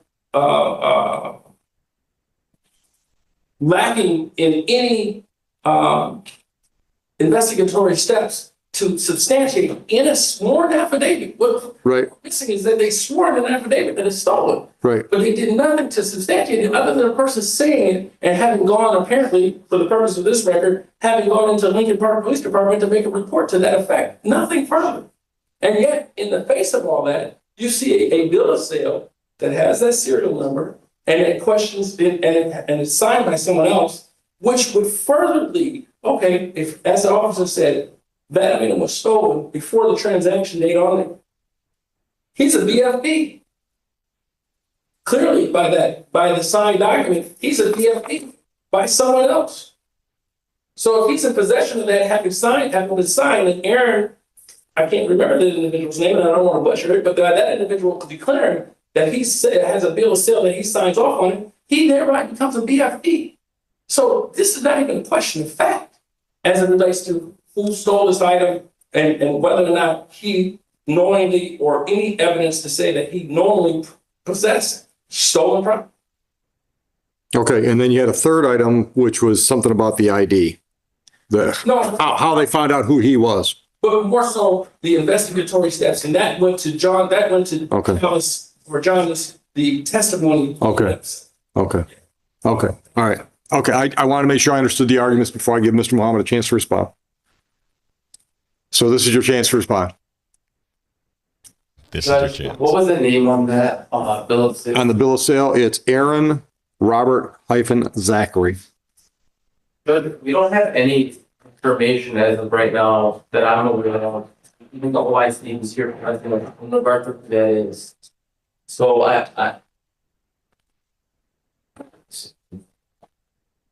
frankly, the officer in charge doesn't even know where it's come from. What came from a desk drawer? I know it's a photo.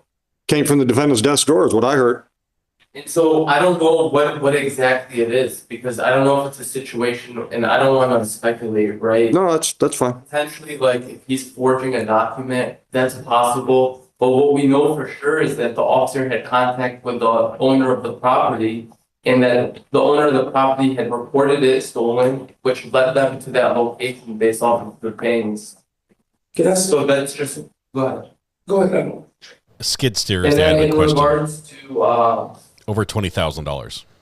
Well, can I mention that point before you? Yeah. So the only evidence that you say that anyone in this whole debacle is an owner is Aaron Zachary.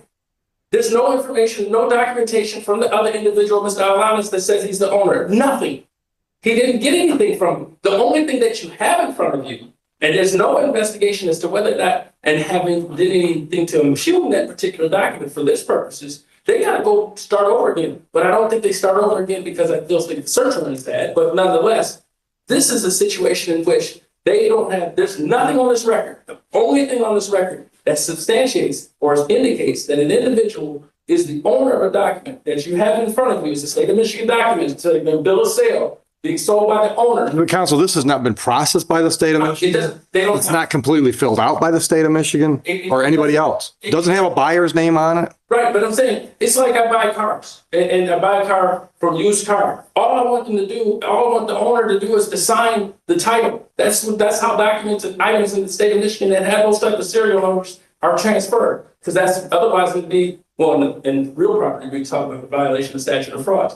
But in this situation, the only thing, because as much as you may want to look at that document. But hold on, let me cut you off, because I got a lot of stuff scheduled today. Thank you very much. And I love the argument, but I'm not buying the argument, because when I go and buy something and the seller signs off as on the bill of sale, I don't take his driver's license home with me and put it in the drawer with the bill of sale.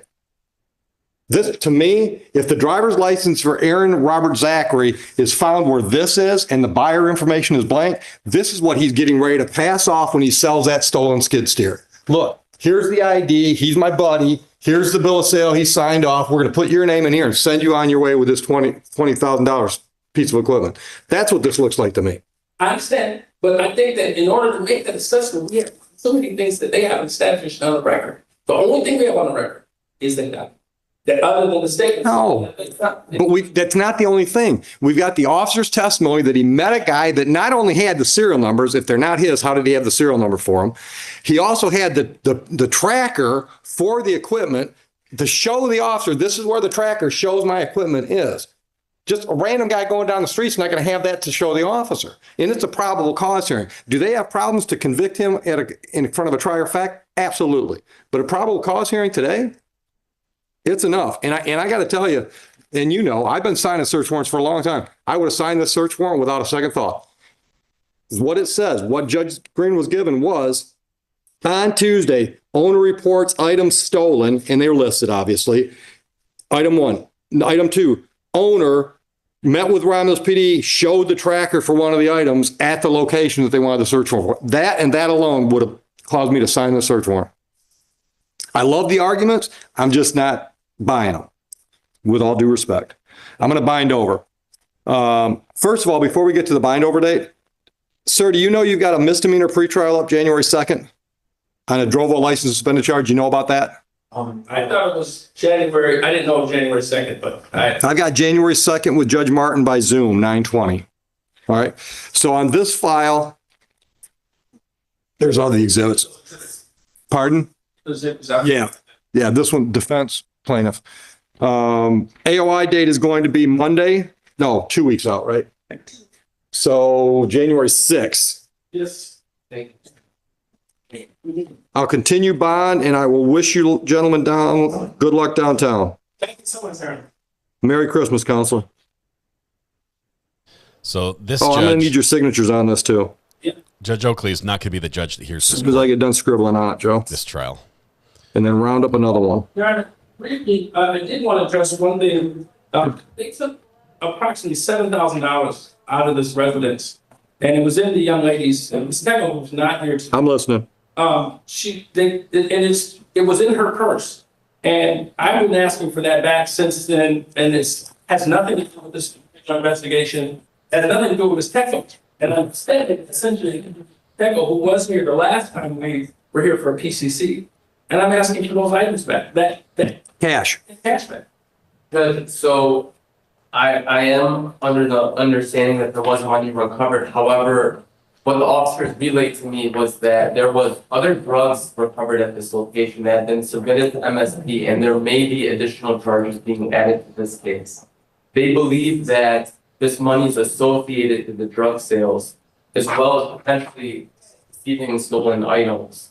And so what they told me that they observed was that there was the driver's license, along with other identification of the defendant in that bag. So they were under the impression that his cards, as well as the cash that he had in his possession, were placed in that bag. So that's what I believe. I think it's still related to this case, and I think it stems out of potentially added charges to come.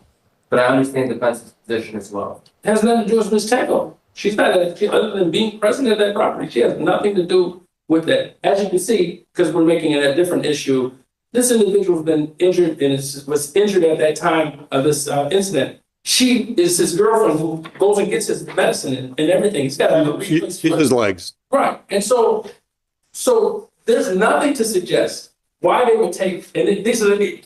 Let me cut you off again. I think what needs to happen is somebody on her behalf needs to file a motion for return of property. Oh. If I understood you correctly, it came out of her purse. Okay.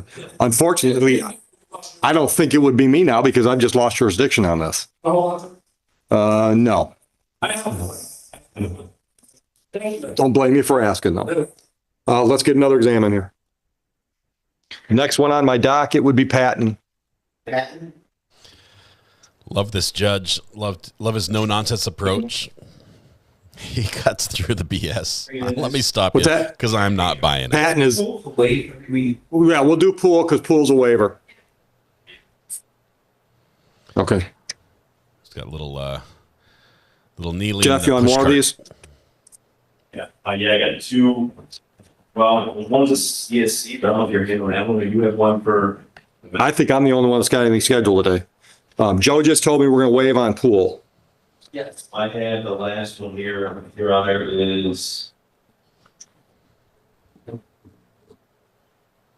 Campbell waived. Let's see, this one. Campbell, we bench warranted. I've got Tallis, James, and Patton and Poole left. Okay. Alice, and I also have, Patton. So I have. All right. Appearances on Poole. Patton's probably gonna be a hold. I'm doing Your Honor. My mom was telling me I have people. Cindy, congratulations. Then I do your honor, introduce yourself for us, area of the house, the pool, if there's a person to the left, please state your name. Murray Poole. Thank you. We're waiving, counsel? This project or means you will be given the benefit of diversion. All right. Mr. Poole, you understand your rights and options after discussing those with counsel? Yes, sir. You understand the purpose for the exam that's scheduled for today? Yes, sir. You understand that a waiver means the file's going downtown for the next step in the proceedings? And understanding all of that, you're waiving freely and voluntarily? Counselors, are you satisfied with the waiver?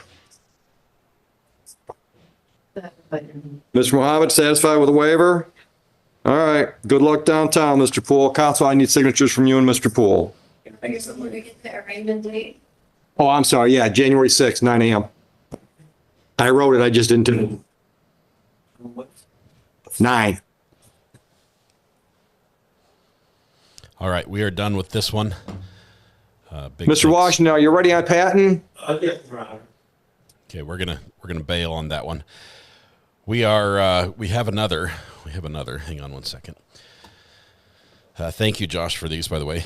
Josh finds all the good stuff in court.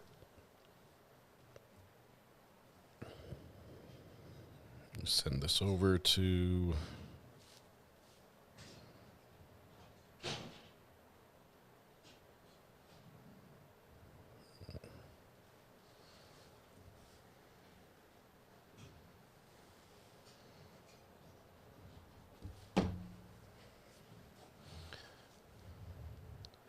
See if I can find this here.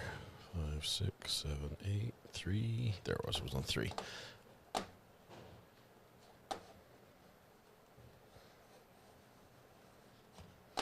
Lost my mouse.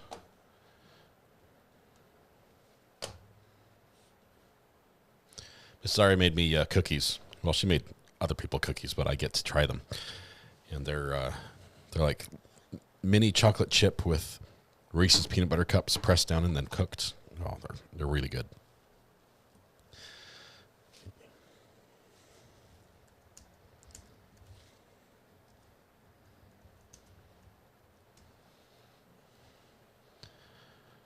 All right, let's see. This one was right here.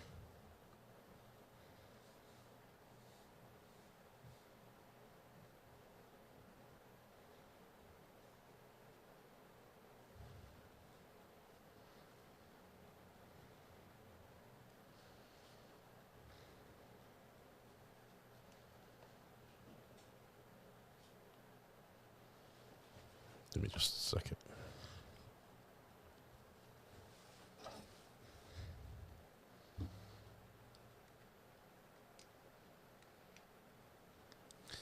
City of Lake Forest Park. There it is. All right, let's jump down here. This is our next one.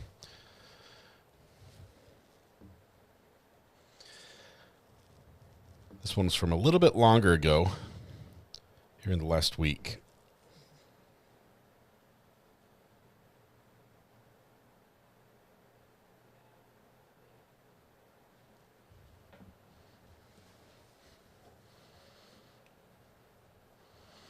Let's jump ahead till something happens, shall we? Oh, here we go.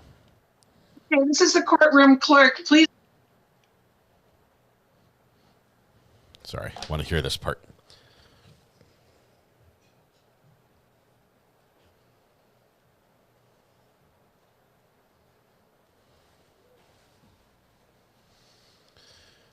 Cookie quality control? Yes, it is.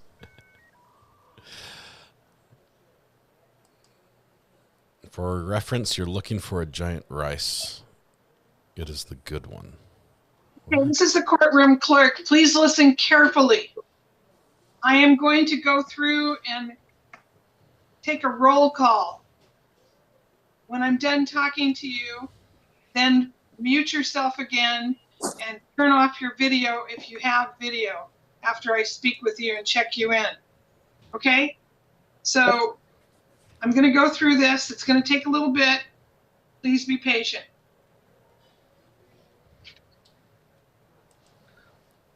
Miss Toe, we'll go with you because you're not muted. Okay. I have you checked in.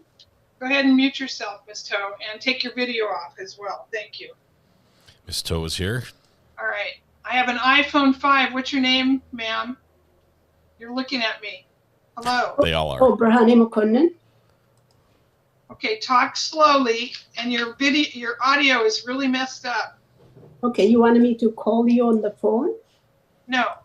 Okay, thank you. I want your last name. Talk slowly. Okay. Last name. McConnen, MAKONNEN. McConnen. Okay. I want you to mute yourself, and I want you to take your audio off. I'm going to rename you. Thank you very much. Okay, thank you.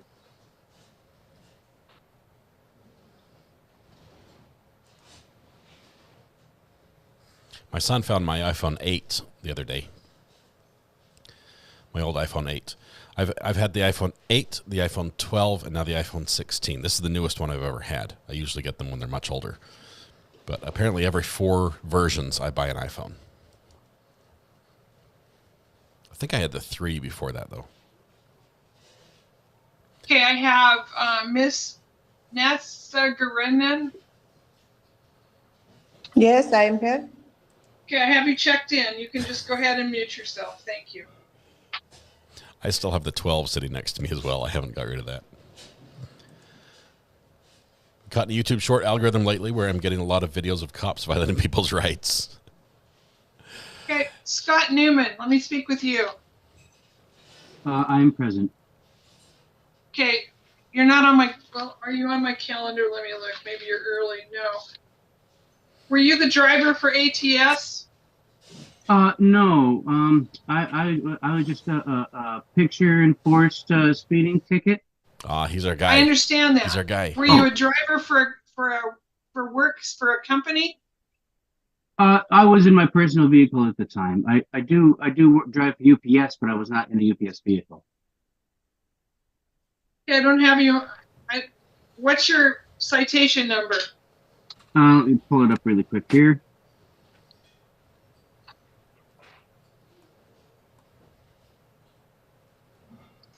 Uh, 24 number. It's on your hearing notice. There it is. 240199001. Okay. Okay, I have you checked in, Mr. Newman. Go ahead and mute yourself. Thank you. Thank you. We need Grant Rice, right? Also on a photo speeding ticket. Okay, and I have Miss Paresis. I have you checked in. You're good. Okay, Sarah. Is it Sarah Youngnan? Hello? Sarah, talk to me. Talk to me, Sarah. Sarah Yonan. Okay, great. The court clerk's going through and adding people's names to Okay, the you video. can mute yourself. Thank you. Dawn Chesvick, I have you checked in. Thank you. We'll get pictures when we start. She's just getting everyone logged in right now. Let's see. I'm gonna let in the rest of these people. Sarah's like, I'm here, I'm here. Sarah, welcome. Good to have you here. Okay, I have several people that just joined us. I'm doing the roll call. This is the courtroom clerk. When I'm done talking to you, I want you to please mute yourself and take your video and turn it off because it's distracting to when we're doing another hearing. So stay turned off and muted unless you're called upon by either me or the judge. Okay? He's got a book just called War. So The Art of War. That's a big book. Jonathan Satali. Let me talk to you, please. Hello? He's just preparing for court. Hello, Your Honor. This is not Her Honor. This is the courtroom clerk. What matter are you here on? Were you a driver for work? Yes, I was driving my work truck and I got a speeding. I was Which speeding. employer? ATS Automation. Okay. And I'm in the witness protection program, so I can only show my profile with a backlight. Jonathan. We can fast forward. I just want to see who all is up here. There's not a lot going on here, so I fast forward. We're pretty much done for the day. Well, I've got you here. Ooh, we get to look outside. There we go. Ooh, mustache. I never would have guessed the mustache had he not opened the window. Okay, you can go ahead and mute yourself, Jonathan, and turn off your video as well. Thank you. Okay. This guy's got the Mr. the Ad details. Hanam, I have you checked in. Turn off your video, please. Have you checked in? Thank you. All right. All right. Let's see. Sarah Youngman. She's just introducing Okay, us so to the I have- players. We're going to fast forward when we find the right one. Somebody who says they're an observer. Ah, that's us. Are you here? Are you on our calendar today? Unmute yourself and tell me about yourself. Hey, my name is Recovery Addict. I have a little channel on YouTube. We like to just watch stuff. We're just here for fun. That's all. Can you hear me, Judge? Ending in 6915. 6915.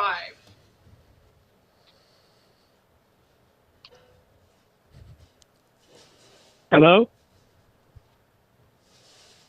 Just a second.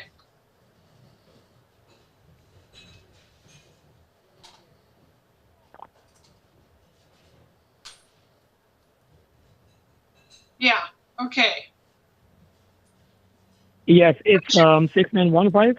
Mohammed Yes, Shah. what's your last name? Shah. This is taped. This is from last week or Did you in say the last Shaw? week. Oh, Shah. Yes. Mohammed Shah? I might need a lawyer. Mohammed It's Shah. Shah. Yeah. Yeah, I've got you. Okay. Let's get this done here. Hold on. We're just getting to know all the people who are going to be in court. Once we see the right person, we'll be able to fast forward to them.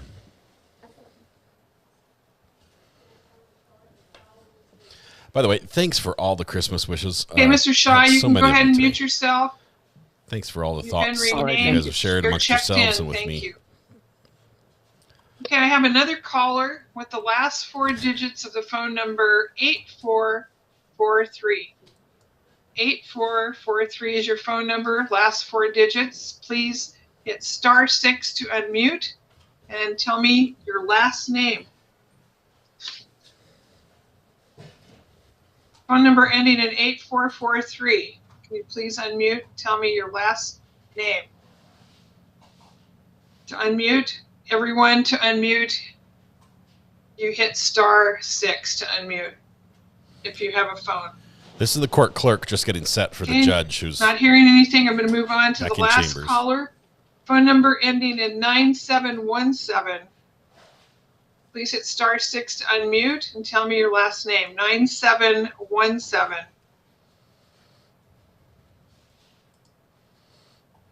Phone caller with phone number ending in 971. Yes, there you are. Last name, please. YIMAM, Yimam. We normally try to hide Okay, just a moment.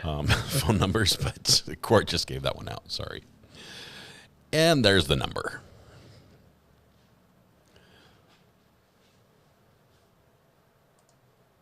What did you say your last name was? Yimam, YIMAM.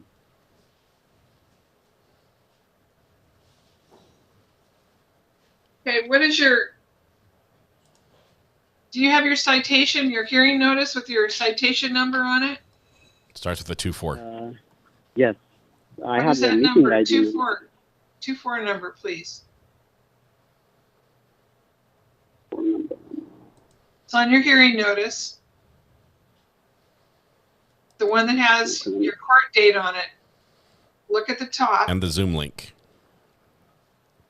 Case number 24. Yes, that one. 02 161 93. Okay, so you were driving a work vehicle, Yes. right? Okay. And you said your last name is Y-A or Y-I? YII. Like ice cream. YIMAM. First name Solomon. I like ice cream. Okay. So I'm going to rename you so we know, so the judge knows What if who somebody you thought are. you were saying eyes cream, like a facial cream for your eyes? That's not an eye. I like India. I also like ice cream. Yes. Point. Okay. Got a couple more people coming in late. We're almost done. Ooh. Vanilla. Okay, I have you a can phone add number anything that to just it. signed on. 2994 is your phone number. What's your last name? That's me, Lois Pierre. Lois Pierres. How come you have 2 devices, Lois? Because I couldn't even.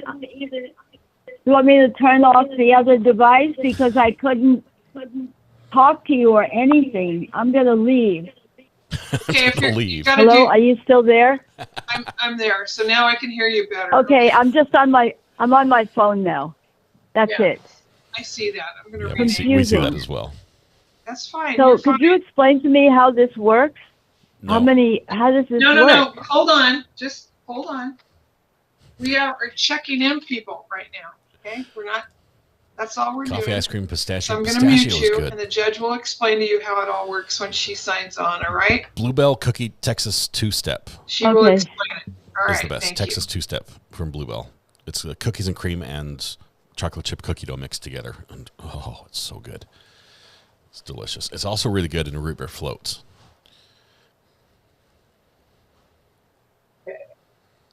Far's ice cream, far better ice cream. That is some good stuff.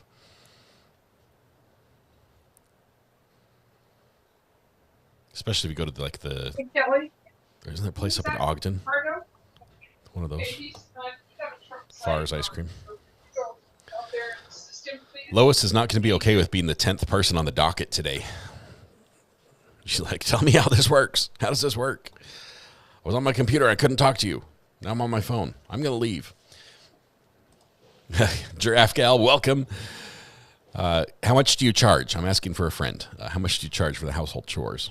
We actually, our cleaners here right now cleaning the Airbnb because we just finished almost a 6-month rental. It was like 4-month rental, I think, with one nurse, and the next person comes in next week, I think, for another 4 or 5 months. We went in and checked out the apartment. It looks like untouched, other than the fact that the previous renter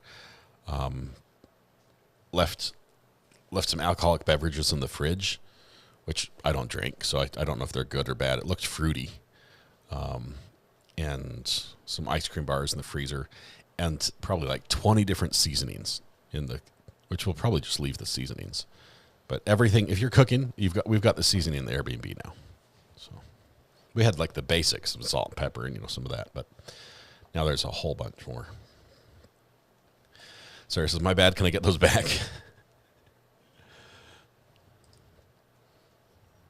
I haven't been there in so long, but it was delicious. Really good ice cream. Part of the key to having a good ice cream is having it at the right temperature. So many people have it too warm or too cold. You think frozen is frozen, but it's not. It's not. Super excited to get my spicy maple bourbon pickles because we visited Maine this weekend. Morgan, that's awesome. Hope you enjoy them. Do you mostly do like traveling nurses? Yes, Libby. We advertise on websites that are mostly traveling nurses. We are also on Airbnb, but Airbnb usually will get somebody who stays for a couple days, and that's it. It's expensive for them because they only want to be there for a little bit, and the cleaning fee is the same. It costs the same to clean after 3 months as it does for 1 day. So it just gets expensive for the shorter stay. How do you know the previous renter didn't put poison in the seasonings? She was a nurse. She's done the whole do no harm thing. Glitter pickles? No, I'll pass. I will pass.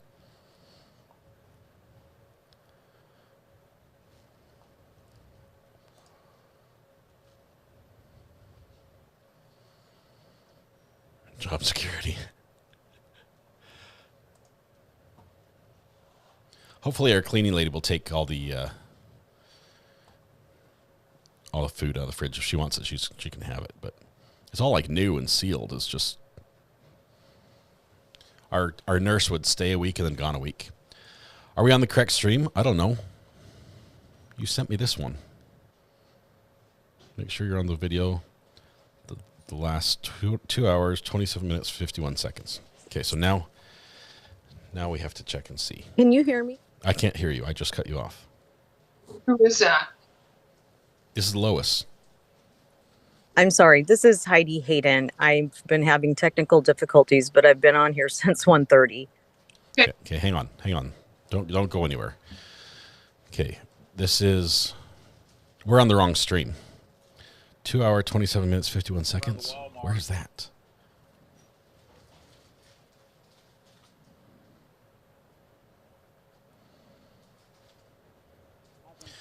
We're on the wrong stream. We're going to start over. That was a fun one. I really wanted to hear about Lois and Heidi.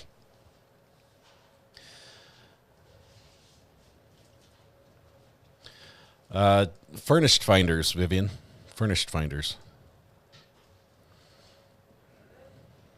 Okay, so now we have to skip ahead because we heard all the intro. Let's jump to. Let's see. Not her.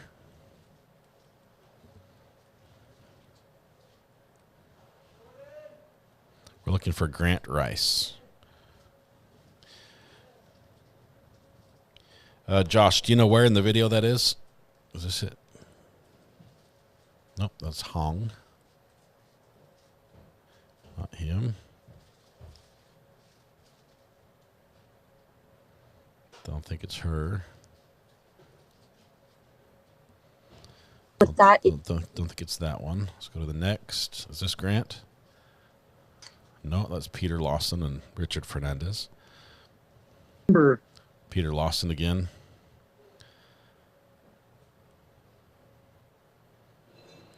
Who's this guy? Thomas Conley. my gosh. My gosh, too.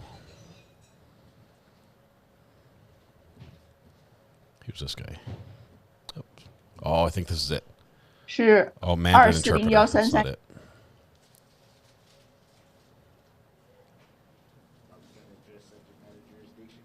Your name? 讲中文吗？ More Mandarin.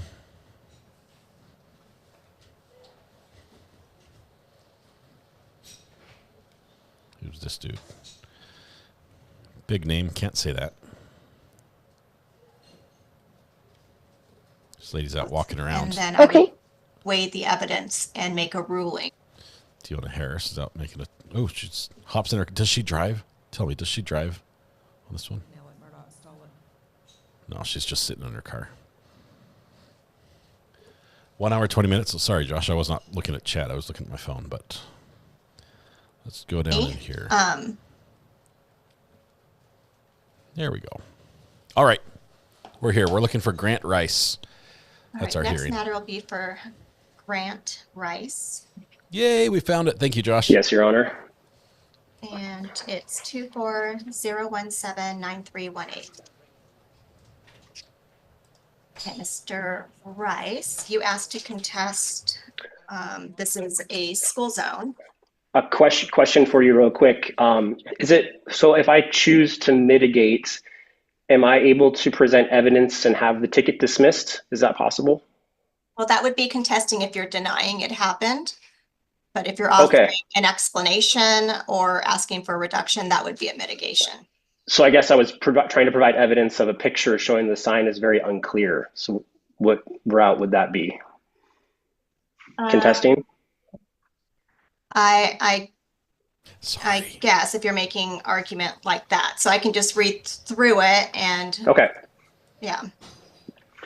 If I do that and I find it committed, I don't reduce the penalties after a full contested. Okay.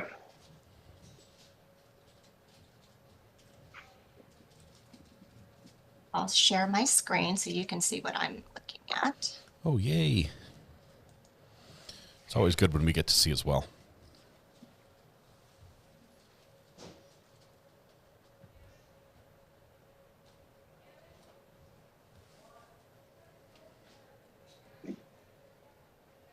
But this is the notice of infraction that you would have received in this case. Fine amount's $145. It is 9:12 in the morning. a school speed zone violation, RCW 4661-440.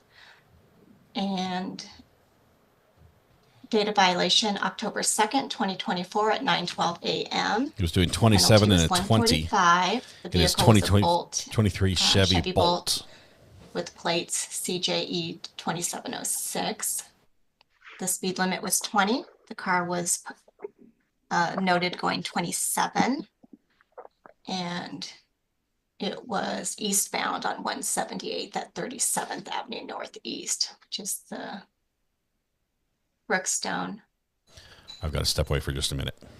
The officer was Francisco Montague, serial number 1770 with the Lake Forest Park Police Department.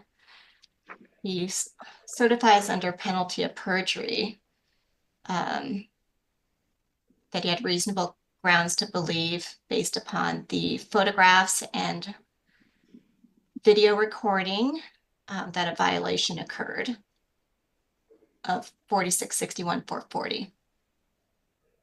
He says the location has been posted with photo enforced signs as described in Chapter 1006-010C of the Lake Forest Park Municipal Code. The photos and/or video recording taken together show the vehicle and its license plate portray a fair and accurate representation of the location listed above, and show the vehicle was operated to a speed in excess of the posted speed limit. A records check has been completed at the appropriate state licensing department records, and the registered owner of the vehicle at the time of the violation is named above, which is for Grant Vincent Rice. The other materials closer up of the images that were on that citation.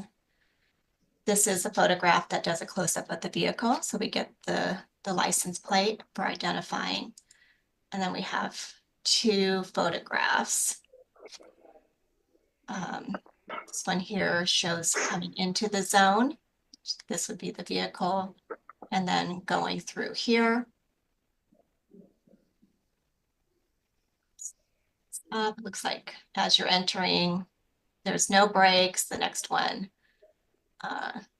shows brakes, and it's noting that it's at 27 miles per hour in the 20-mile-per-hour zone.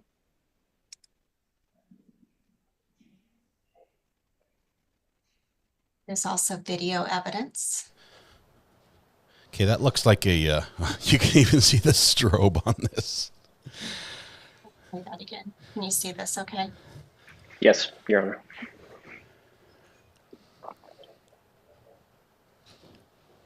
Boom.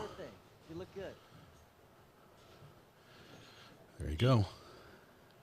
So this video evidence shows me that the car was driven through while the school beacon was flashing. The sign says school, speed limit 20 when flashing, photo enforced. So, Mr. Rice, if you'll raise your right hand. That was all the evidence of the city. Do you swear or affirm that the testimony you're about to give will be true and accurate? Yes, Your Honor. All right. I'll go ahead and hear from you and the arguments you want to make. So my argument with this, coming down off of 15th, I believe a couple other people have had some similar circumstances here. It's 30 miles an hour from the start. There's a 25-mile-an-hour decrease in speed, talking about school walk zones. And right before this school zone, there's a 25-mile-an-hour on a corner, which is kind of difficult to see and come around and view. From this video shown here, it's very clear that the light was flashing. I would like to share my screen just to show evidence of a photo I have from this same location, showing how the camera taking the picture is actually blocking the view from the driver to see the sign and the flashing light. So as you can see, it's very clear that there's a pole right in front of the light where you cannot see. Hang on, maybe I need to get out of mine because I can't see what you want to show me. Okay. Let me stop my share and then maybe that'll let you share. Okay, sorry. It's okay, try again. Okay, so let's see. Okay, something's coming Are you up. able to see that? Yes. Okay, so there's a photograph here. Could you be able to see the photograph? If you're on the sidewalk, it blocks. What if you're on the road, though? So this is a photograph clearly showing how the pole that's taking the picture in the camera is 100% completely blocking the flashing light from view and also the speed that would need to be known to decrease. That's just good placement of the camera. Okay. I mean, if you're talking about revenue generation. Is that the totality of your argument? Yeah, so I mean, it's very, very clear that it's unable as a driver to see that if the light is flashing or what the speed is, because the pole is directly blocking the sign. Okay. So, Mr. Rice, when I look at this and I consider the evidence that's before me, I see that this is an area that has signage, that has a flashing light. It has the speed limit when the light's flashing. The officer said he's reviewed it. We have that you were going 27. When I consider that with and offset what you're telling me today, that you were unable to see because of the blockage, I just am not persuaded. I can't see the light in this picture, though. How would I be able to do that? But Mr. Rice, I highly doubt that you were on the railing when you're driving a vehicle, you're much farther in the lane of travel on the left. So I have more view from a photos. car. I have more photos if you'd like to see. Well, because this one is completely manipulating as to where you would be. That is not representative.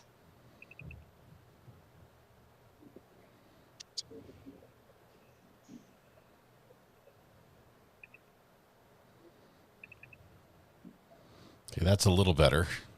Now we're just. But that's taking the same Google view that Street you would View. be seeing coming down from the road. So here's the same picture from the car with that same pole That's right a in better front picture. of the flashing light. This is from a car, Now not we're on the gonna sidewalk. add the charge The reason of I was on the sidewalk is I wanted to go back safely to using the phone confirm. while driving. 'Cause I couldn't stand in the middle of the street to get a picture, but I actually had someone drive me down so I could take this photo safely. So in my mind, this is not clear. Right. I've having driven that road and having seen the different angles, I just am not persuaded that that is completely This- blocking when you have a flashing beacon and Can when she you use her proceed personal knowledge towards in this that.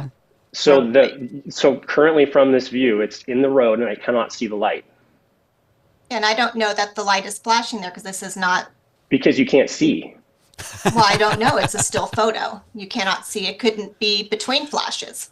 A video. But can you see that the pole is directly in front of where the light would be flashing? It may be at that exact. So second wouldn't that be blocking the view of the driver to be able to see that? I don't. All I'm arguing is I believe that pole should be somewhere else so that sign could be properly viewed, because I do try to respect school zones. This is why I'm coming here. I'm actually kind of upset that this happened. And also I would say with the single flashing light, where I live in Shoreline, all of the school zones that we live around have flashing lights, 2 of them, meaning that if one of them is off, the other one is always on. So during a school zone, you never have a period of time where you would possibly look up and see the light off when it potentially could be just between a flash. And in this area, it's very curvy and it's not the easiest thing to sit and look at speed limit signs when you have oncoming traffic and curves in this area. I think it's pretty normal when you're driving to have divided attention, that you are driving, you're seeing what's around you and monitoring. I mean, people. I would also expect signs are clearly viewed though, too. Right. Clearly I viewable. don't think that this sign is blocked other than where you've captured it in this one line or when you took a picture that you presented to me from the railing. The burden of proof is on the city, but the standard is a preponderance, which is a really low standard for an infraction. You guys all reading It's this just whether desktop. it's more likely than not. And so I don't know what other, you flipped through some other pictures, but Files for Kevin. this is one moment in time. And Well, it sounds like even if I'm showing that it's blocked, you're not going to change anything. Is that correct? well, you're saying it's blocked for one. From multiple viewpoints I've shown you. No, you showed me one from the pathway. That is not persuasive. And in fact, that is not persuasive. That's not what would be viewed by a driver. So what about this driver view though? Yeah, and this, it's harder for me to tell where you are because clearly you're still over. We're looking at the roadway. And even if in the middle of the road. 1 second in time that it is blocked, I would anticipate as you go forward, if you're going 25 miles per hour, It's got a 27 folder miles called per Crypto. hour, that you would have Kate. time to respond to a flashing light. I just think it's very, very manageable to adhere to the lower speed limit. If I know that it's there, if I can see that it's there, I would. That's my point. Right, and in advance of this, there's signage that you're entering a school zone that's photo enforced, so there's advance warning that you're entering that zone. But the sign before that says speed limit 25 miles an hour. Because it is a 25 miles per hour speed limit. It is. Right, but nowhere does unless it say it's flashing and then it's 20. A lot of places will say speed limit 20 miles ahead when flashing. So they give you advanced warning with a sign before you get to the flashing sign where it's actually expected to be dropped. This is not the case where that happens. If the sign around the corner said around this corner speed limit is 20 miles an hour when flashing, it would be much more clear. because someone else had this same issue today where they were driving 25 around, didn't have time to see it. I'm not claiming that's my case. I'm claiming you can't see it because there's a pole literally blocking the view from the driver. If we disagree on that, I don't know what else to say. I think we do disagree because it may be blocking you at this nanosecond, but another Right. Well, second ahead, it's going to be a whole different viewpoint. if Lake Forest Park wants to run their photo enforcement like this and not be clear, I don't know what else to do. That's pretty unfortunate. Because someone who's trying to obey the laws can't see them. See, I disagree that this is making it impossible for you to see. At this one point I'm showing you photo evidence that you can't see it. I don't know how you can disagree with that. Well, Mr. Rice, I have a feeling that you could have seen it a moment before that, and you could see it a moment after that. At So I'm this supposed to sit. exact So I'm supposed to moment, sit there and stare at the sign while I'm driving. you would do what you always do when you're driving. You would see what's there to be seen, which would be a flashing light as you're approaching. So I would look up, and if I'm the point I was finding, I looking, guess, the by a pole, preponderance that yes, it was there to be visible. I acknowledge that you have captured this one view. But I think when you, a moment before that and a moment after here's that, the that rest it of his would have been desktop. visible to you.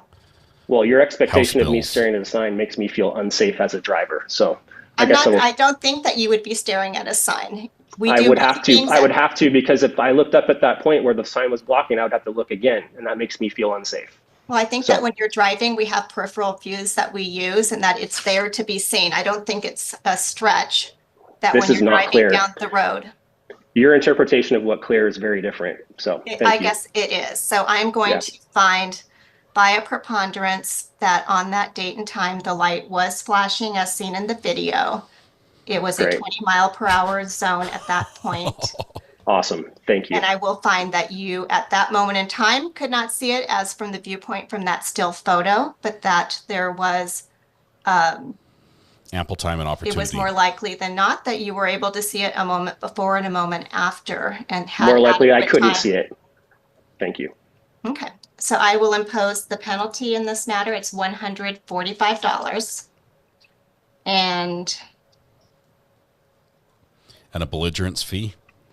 we'll What's the belligerence confirm fee? your address in Shoreline on Dayton. Yes. Okay. All right, thank you. So you guys are not going to change this photo thing and move the pole? You're just going to leave it there? It's not my decision to move the pole. How do we change that? Who would I know what, some what, guys. How would we I know some guys. If you go go about that? online, this is enforcement that's being done by the police department, and it's being, Okay. The city council makes decisions on what they are going So to. on the record that people aren't having issues seeing signs doesn't happen in the court, you guys don't take a record of that? About how many people have had unclear signage in this area? And you guys choose to I enforce have that? had less than a handful of people who have sent me manipulated photos that make it appear that you cannot see, which I don't find particularly persuasive.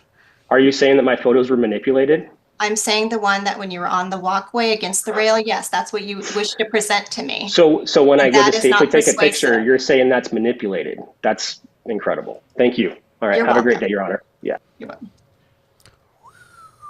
All right, next matter is for Next person, like, please not me, Laurent. please not me, please not me. I don't want to be next. I don't want to be next. James I Laurent. think the word manipulated was wrong there. All right, good afternoon, James Mr. is like, Laurent. hey, I'm walking down Good the street now. I can afternoon, see the Your light just You fine. Looks are great, appearing Judge. on 4A08145541. Sorry, could you repeat that? Your case number Yes. is 4A08145541. Yes, exactly. Where are you headed? And this is a speeding ticket that you received. Yes. All right, you asked to contest this violation. Yes. Same place. And so to do that, I would read the officer's evidence and allow you to testify. As this is a moving violation, I want to review and see if you qualify for a deferred finding, which would be an opportunity to keep this off your driving record. Okay. It looks like you have two speeding tickets that are pending right now. You have this one in Lake Forest Park and you have another in King County District Court. Yes, that has not come to my mail yet. I rack him up pretty quick, Judge. So But this was my right now was my very first. I never got any other ticket before. all right, so you're eligible to enter a deferred finding. Yes. It's kind of a special circumstance. Enter You deferred on are, this one, and then you get the new one in. The requirements in Lake Forest Park is you have to have no moving violations for 6 months from today's date. Okay. And guess what? And you need to pay a admin fee of $175. Isn't this just set up to failure if he takes this If you deal? comply with those two conditions in 6 months, the court will dismiss the ticket. He's got like pending sorry, tickets. So sorry. I mean, you mean within Forest Park, right? Any tickets. So the speeding ticket that you have right now would not be a violation because it predates today's hearing. A deferred finding is kind of special. You're only allowed to do one every 7 years. So if you do a deferred finding on this speeding ticket, you would not be able to do it on the other speeding ticket. Do you understand what I'm saying? You can only do it once every 7 years. So he timed this perfectly. So, apart as part of that, you said I would have to pay the 175? Yes, but you wouldn't have to pay the 217. Oh. So it would be less than what the penalty is. And this will not go into my record, right? It will not go on your record if you comply with the terms, which would be 6 months from today, clean driving, and pay the fee. But if you get a third speeding ticket or some other moving violation, that would be a violation of the terms, and you would be stuck with a committed finding on this speeding ticket. So you're going to have to really watch yourself. It also means you can't do a deferred in King County District Court. They might have some other options for you on resolutions. I know some courts offer different diversions, different than a deferred finding, but that's what I could offer you if you want to keep this off your driving record. Yes, I would want to keep it on my driving record. Also, one more question. At King County court, this wouldn't also show up, right? If I take that option. Yes, it will go on. They would be able to see that you've entered a deferred. All right. And they will not give you a deferred after you enter mine. Just like if you do a deferred with them, I wouldn't give you a deferred. You get one every 7 years. That's the legislature has limited what courts can offer. All right. Thank you, Your Honor. But is there possibility of lowering it lower than 175? No, because that's just the fee that we impose for the deferred findings. We'll be monitoring this and keeping track of you and then making a decision down the road. Whatever, that's a computer that can do that. It can do it for $10. All right, Your Honor, understood. It's just a So money do you want grab. to do that, or do you? Yes. What's another option?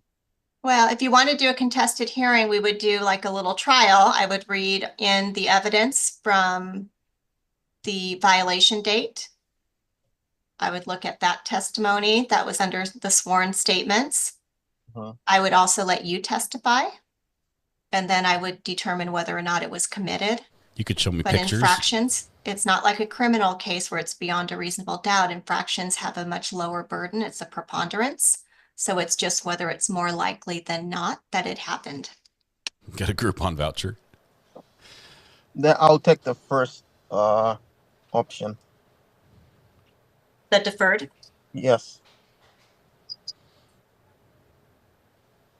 He was doing the math on All which right, Mr. speeding Laura, ticket I'm going to was fill higher. out the form. Do you still live in Kirkland on Yeah. 132nd?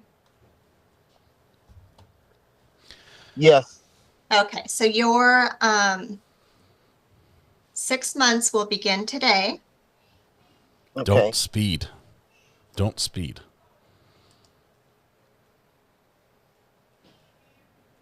You have 30 days to pay the 175, or I can allow you to break it down into 4 payments of 43.75.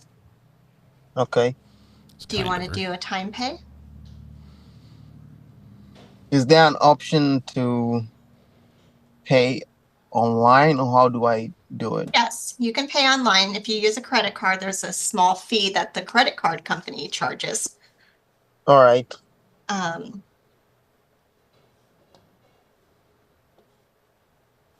going to indicate that you're entering this on Zoom, so you're not here to sign this, but do you understand the terms of what we discussed today? That Yes. you're giving up your right to contest this if you pick up new traffic infractions or you don't pay, I'm going to find the speeding ticket committed. I However, understand. I will hold up our side of the bargain. If you are in compliance, I'll be very pleased to dismiss the ticket for you. All right. All right, we're going to send you a copy in the mail. And I have an option to pay the whole of it, or Yeah, I'll put on here time pay is all okay right. if you choose. But I also have an option to just pay You can all pay of it all. right? Just note that this is only a 6-month window, so you need to All make right. sure that it's all taken care of. We would give you 4 payments. All right. Thank you very much. Okay, so we'll get this mailed out to you. All right. When do should I expect it? And within a week. It'll probably get mailed out tomorrow or the next day. All right. And my address is 11. We don't need his address. Sorry. That's apartment 207. A. Oh, A2. Let's just keep saying the address over and over. Make it harder for me. Okay. I'll make a note of that.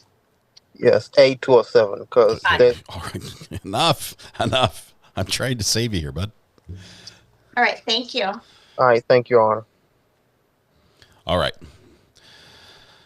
Apparently, Lake Forest is making all their money off traffic tickets, and unless you want it to be you, don't speed. Don't speed. Because they don't care if you got pictures. They're probably manipulated anyway. That's in Washington, Seattle suburbs. Is that right? Just don't speed. Don't speed. All right. Guess what? Surprise, surprise. I hope this isn't news to anybody, but it is Christmas Eve today. That means you have exactly 1 shopping day left to get all your Christmas presents bought and wrapped and delivered, as the case may be. I was awakened at a very early hour by my wife, who informed me that a major portion of the spread that happens, for Christmas is done, like a day early. I'm impressed. I'm really impressed. Don't call 911 for cats in trees says, "Oh, I love the new desk setup." Thank you. I love it too. I'm still getting used to it. I need a standing mat. I'm going to choose one here, but I think you guys love it most because I get rid of that squeaky chair that was constantly like. Plus the chair, I don't know why it's starting to lean like sideways. It leans back just fine, as you guys know, because I sleep in it often.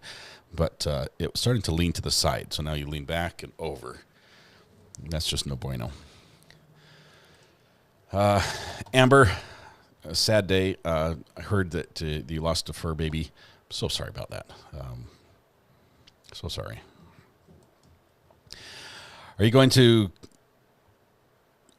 cooking tomorrow? Cooking? What? We're not going to live stream tomorrow, but Thursday, I think we're going to live stream and possibly have a podcast in the afternoon, an early afternoon, not like late. So we'll hammer out the details with Thomas, and I think we're going to be doing an early podcast. Might be abbreviated, it might be different. It's always going to be fun. We can guarantee that much. But it's good. One of my favorite things about this desk are the lights. They just do cool things.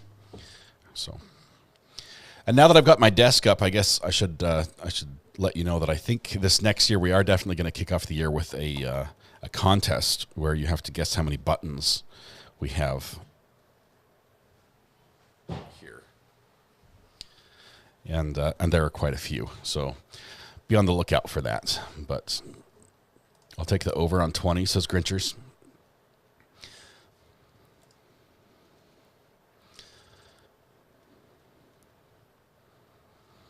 I wish all the buttons worked, but I still have to figure out why some of them are not. Like none of these buttons are working the way they're supposed to. I'm able to push them and things happen, but nothing that's good. 500,000, so a little high, Grumpy Cat, but I'd rather guess how many cables are involved. Take the number of buttons and divide by 1, and that's pretty much the number of cables we have. Does keyboard count? Yes, keyboards count. And I see 1, 2, 3 keyboards, four keyboards. So they all count. It all adds up. I don't know what the number is. I'm gonna have to spend some time and count them myself. One is lacking a functional B key. That's the one right here. The B works. It's just you push it really hard to get it to work, and then you get 2 Bs, and you have to backspace one of them. Other than that, it's a perfect computer. Every time you push those buttons, a fairy dies. Sad news for the fairies. I pushed quite a few. We'll figure out how to do the contest and actually get your submissions entered in and everything. But that'll be something for early next year. Ruth Buck, thank you very much. Wishing you Merry Christmas tomorrow from cold Ontario, Canada. I'll have to make a list of the Grumpy Cat of the equipment I have. I'm scared to do it. I should probably do it for insurance purposes, if nothing else. But just know that I started collecting equipment that is used on this desk, including some of the cables, more than 10 years ago. It's been a long time. Pay a kid to count. I want it to be accurate. I don't want any mistakes, and if there are, I want to be the one that made them. Kelly, I'm going to be getting a mat that will help me stand in the same spot for longer. Or maybe a balance board, so you'll see me going like this constantly. It looks like a skateboard, only it's curved. And you sort of stand on it, and I'll probably fall off of it. Are we counting the buttons on and off of the camera? Yeah. If it's a device that I use for the live stream, which is everything that's plugged in right now, and it has a button, including remotes and everything else. If it has a button and we use it for the live stream, it's going to be on the list. So including the cameras, including this camera, it's got some buttons as well. I'm not going to show everything because then somebody could just do the math. Can we just count mice? You could, but I've got 3. Well, I've got 2 trackpads, 3 mice, 3 switchers. We're not going to count stuff that isn't here, like equipment that I've got down in Florida and stuff like that. We're not counting that, even though it's used for the channel. So we're not going to count like the live view and external hyperdecks and things like that. Jim, those exercise balls, I've used one a little bit. They're not super comfortable for long periods of time for me. Let's see. Regarding the form responses, yes, I'd love to know where I can see the responses so I can start trying to work on what I had in mind as well. It's a jab at Mrs. Aria's teaching abilities. No, it's just there's a lot of them, and I'm meticulous. Laura Lee Annie, Merry Christmas. Thank you very much for the super chat. You guys are amazing. Meant to ask if you were going to be cooking tomorrow. I don't know. We've got a Christmas ham. I'll be cooking the ham. I don't do Christmas turkey. Turkey went badly on Thanksgiving. I think I'm grounded from that for a little while, even though I have a meat thermometer now, or 2. If you install a treadmill, you get the added benefit of powering your gear with your steps. Jim Bob, I thought about that, but then I also did the math on the wattage, and I pretty much would have to be doing a dead sprint 24/7 to power all this. Diabetes and Merry Christmas. Thank you very much, RA and fam, mods and chat. Appreciate that. Thank you for your generosity as well. Merry Christmas, Texas Nana, to you as well. Do you ever blow a breaker? Okay. Right now, the power to the lights in this room are turned off. And all the lights on our basement floor, except my kitchen, are on the same breaker because this house was built in 1915 and the electricity was added later. Everything in this studio, with the exception of that TV and my internet modem, is on one breaker. And it's not grounded. It's on a 2-prong adapter. We don't have grounds in our house. It's just... So I'm sort of living on the edge every day, a little bit, but let's see. Merry Christmas, Sandra. Appreciate that. I'm cracking up at the thought of you sprinting to power all that. We'd need I'd have to put all my kids to work running on their own treadmills as well to power this. My PC alone has its own circuit of 1500 watts to power my computer's 1500 watt power supply. I know my switchers, 3 of my switchers and my HyperDeck all take 20 watts each. And I think the Rodecaster takes about that as well. Not sure on the laptop, the iMac, the MacBook Pro, or the other Mac Studio. But my lights are LED, so they don't use a ton. I've only got 3 of those. And yes, the buttons on them count as well. I've got surge protectors, but I think I have... Let me do a quick count.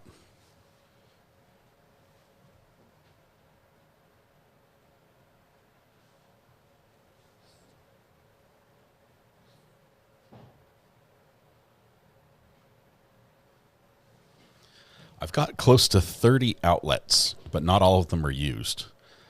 But a lot of things are plugged in. I've never blown a breaker on this. You're not living on the edge. You're taking up too much room.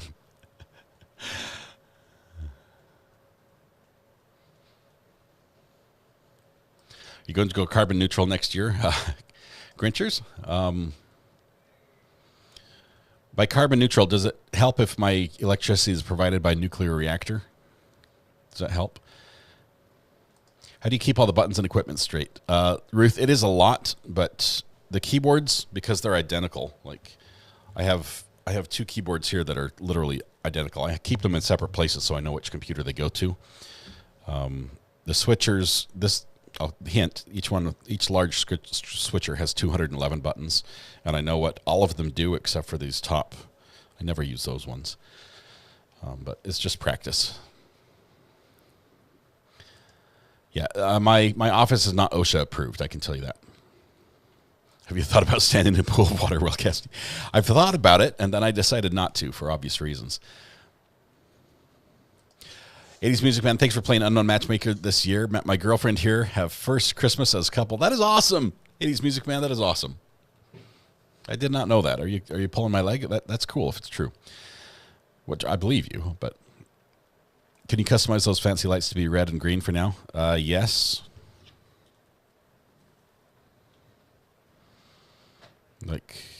I think it was brief, but they went away. Red and green right there. Well, it's changing colors as well. Red and green. It's doing the whole rainbow thing. I could do just red. And just green. I've got like 600 options I have to click through one at a time. That's my only gripe about them. Oh, let's see. Is that one? Click, click, click, click, click, click, clickety, click, click, click. Okay, these are fast. I think it's going to be not this one, but the next batch through, I think.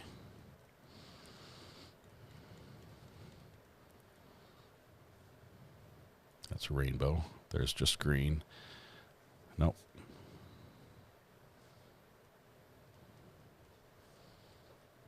How about that? Red and green. Does that work? I found it. I knew it had an option. There are ways to control those lights with a computer. There are, not this particular set though. The only input I have is this remote, and it's like infrared. I'd have to get it like an infrared transmitter to rig it up. That's awesome, 80s Music Band. Congratulations to both of you.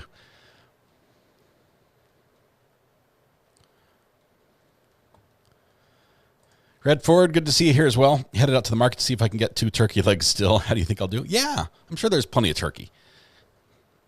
I am really loving it, Diane. This is my happy space for sure.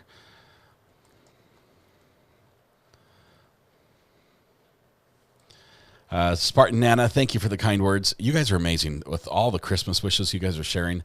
I know we celebrated Festivus and complained a lot yesterday, but it's so awesome to hear everyone just wishing the best of this season and next year to each other. So that was just really cool to see. I appreciate that. Simply me. Everyone check. YouTube did the YouTube thing and unsubscribed me. I had to wait to comment. That's terrible. That's terrible. That's awesome. All right, so the plan is I'm taking the rest of the afternoon off to work on the bathroom again. I should show you. We took out the wall. The wall's gone. Now the bathroom and the closet are one. We took out the toilet today, and it's been hauled to the dump, so the whole place is gone. The entire floor is left. I have to tear out the tile floor. I don't know if I can show you from here. I could open the door, but I have to move a light.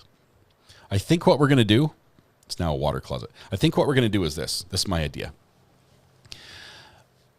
This room technically is a bedroom that I'm in because it is a room with a door, a fireplace, and a closet. The closet was a nice walk-in closet, huge, like 11-foot ceiling, massive, too much space, you didn't need it. The closet was 4 foot by 8 foot.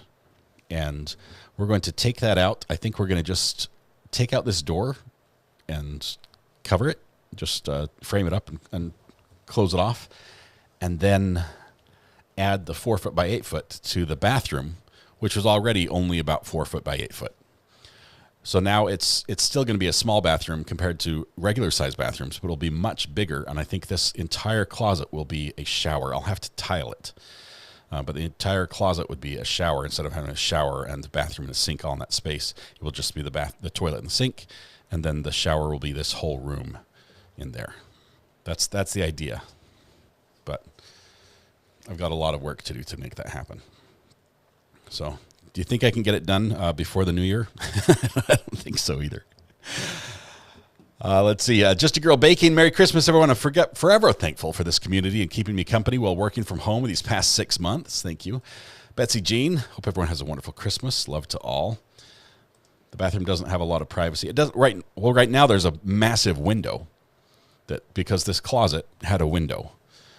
So we're going to have to take that window out, which is good because the windows all need to be replaced. All 33 windows in my house need to be replaced, and they're all about 6 to 8 feet tall by 4 feet wide, and they're vertical windows. Every single one of them needs to be replaced, and that is too much money. I'm out for the day. Josh, thank you very much. Appreciate the little clips we watched. I think we've got somebody calling in. Hang on one second. Oh, Amber, how are you doing today? Well, I know the answer to that, but yeah, let's not ask me that question. I wanted to pop in and say Merry Christmas to everybody, and kind of make sure you saw my last message asking if the 26th was okay to get in touch with you about the responses from everybody for this awards thing we're doing.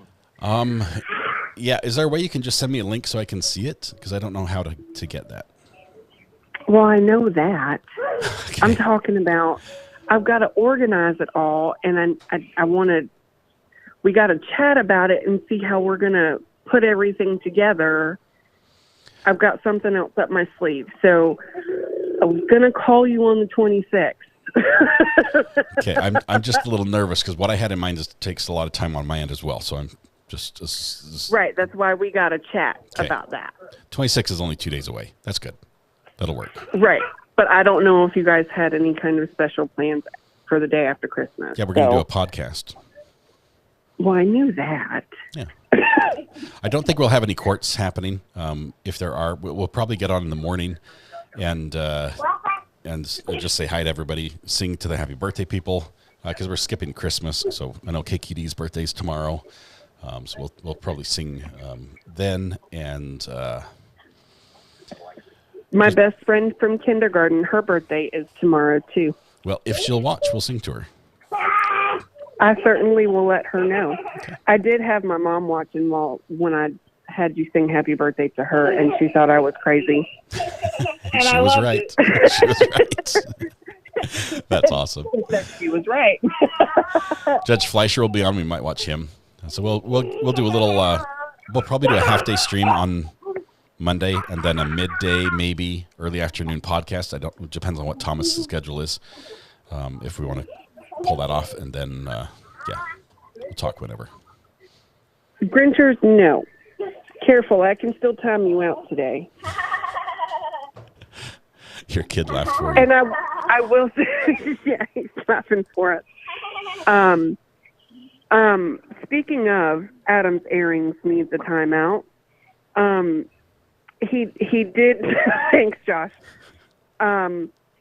So I got a random message from Mr. Nusky last night with regard to this form that everybody has been so graciously submitting responses for this awards thing. Mm-hmm. And Adam happened to, well, I've got to be going. He's next to you. Adam ended up messing up the form that I had to fill. That's funny. So he said if I was going to throw him under the bus, just do it gently. Okay. Consider Adam thrown under the bus. We didn't celebrate Christmas Adam yesterday. We were supposed to. But do you celebrate Christmas Adam? I think he does. No, like Amber, do you celebrate Christmas Adam? Do I what? Have you not heard of Christmas Adam? You got Christmas Adam and Christmas Eve. Adam comes first. Oh. Gotta love, you had to just do a dad joke type thing, didn't you? You just had to. I did. Festivus is Christmas Adam. That's true. That's a Festivus miracle in and of itself. That's awesome. Anyway, thank you all for the very kind words in chat. I appreciate it. Thanks, Amber. We'll be in touch for sure after the holiday. Everybody have a safe and wonderful holiday. Hug your loved ones. Hug your fur babies. Yeah. Thank you, Amber. Take lots of pictures. Not a problem. Have a good day, y'all. We'll see you. Bye. Oh, wonderful. Our mods are amazing. Amber's one of them, obviously, and she's amazing. Sloth Life, have a wonderful Christmas holiday season. Wherever you are in this beautiful world, peace, love, and best wishes. Hug your loved ones. Appreciate the time together as nothing is promised. Thank you very much. Never heard of Christmas Adam stuff until I got married, and my in-laws always say it. Happy birthday to Brandy Churchwell. We sang to her this morning. She's doing a birthday bash tonight. Hope you guys can make it. I'd like to see if we can pop on there and wish her a happy birthday. Megan Price, thank you very much. Thanks for all the Merry Christmas wishes in chat. It's been pretty much nonstop throughout the day. Both wishes and gifted memberships and just anniversary messages, all just spreading the cheer. So thank you all. You're wonderful. Peaceful break, right? Whatever it is. All right, we're going to wrap up today. Hope you guys have an absolutely wonderful holiday. Hope it's great for you, and I hope you're able to be with family. If you're not, hope you're able to think about the wonderful memories you've had in years that you were able to. Thank you. Hope you have I hope you all have great holidays. So is Ohio Pom Mom. Sorry, I just couldn't get that out. Congratulations, 12 months, Ohio Pom Mom. That is awesome. I think I got all the messages. A lot of you were in green thanks to amazing gift by Meg's Tea today earlier. Thank you so much, Megs, for that. I know she's had to go off and do some other stuff, but I can't even click on all the birthday, not the birthday, but the Merry Christmas messages. Candace, you missed the birthday song today. Was it your birthday, Candace? Happy birthday if it was. Happy holidays, Merry Christmas. Thanks for streaming today. Merry Christmas to all. Yes. Merry Christmas, you filthy animal. What's that one from? Don't remember. Home Alone. Right, tonight when you go home, please hug the people you love, smile at someone, make their day just a little bit better, and please stay safe till we go live again on Boxing Day, the day after Christmas. Have a wonderful, wonderful Christmas season and Happy New Year. But we'll join you before then. Thank you, Mimi. You've still got the internet. Unfortunately, you've got it all day today, all day tomorrow, until we go live again on Thursday. Is it Thursday? We're not doing a Hump Day cheer this year, or a Hump Day Christmas cheer. My kids will thank me. All right. You guys, we'll see you tonight at Brandy Churchwell's party. Hope you go there. It's her birthday today. She's going to celebrate. That'll be awesome. Have a good one. Bye-bye.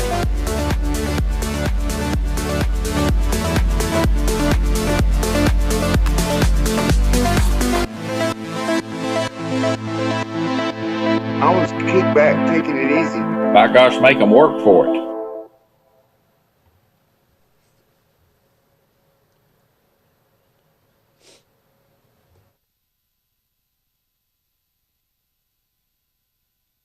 Because he's the guy.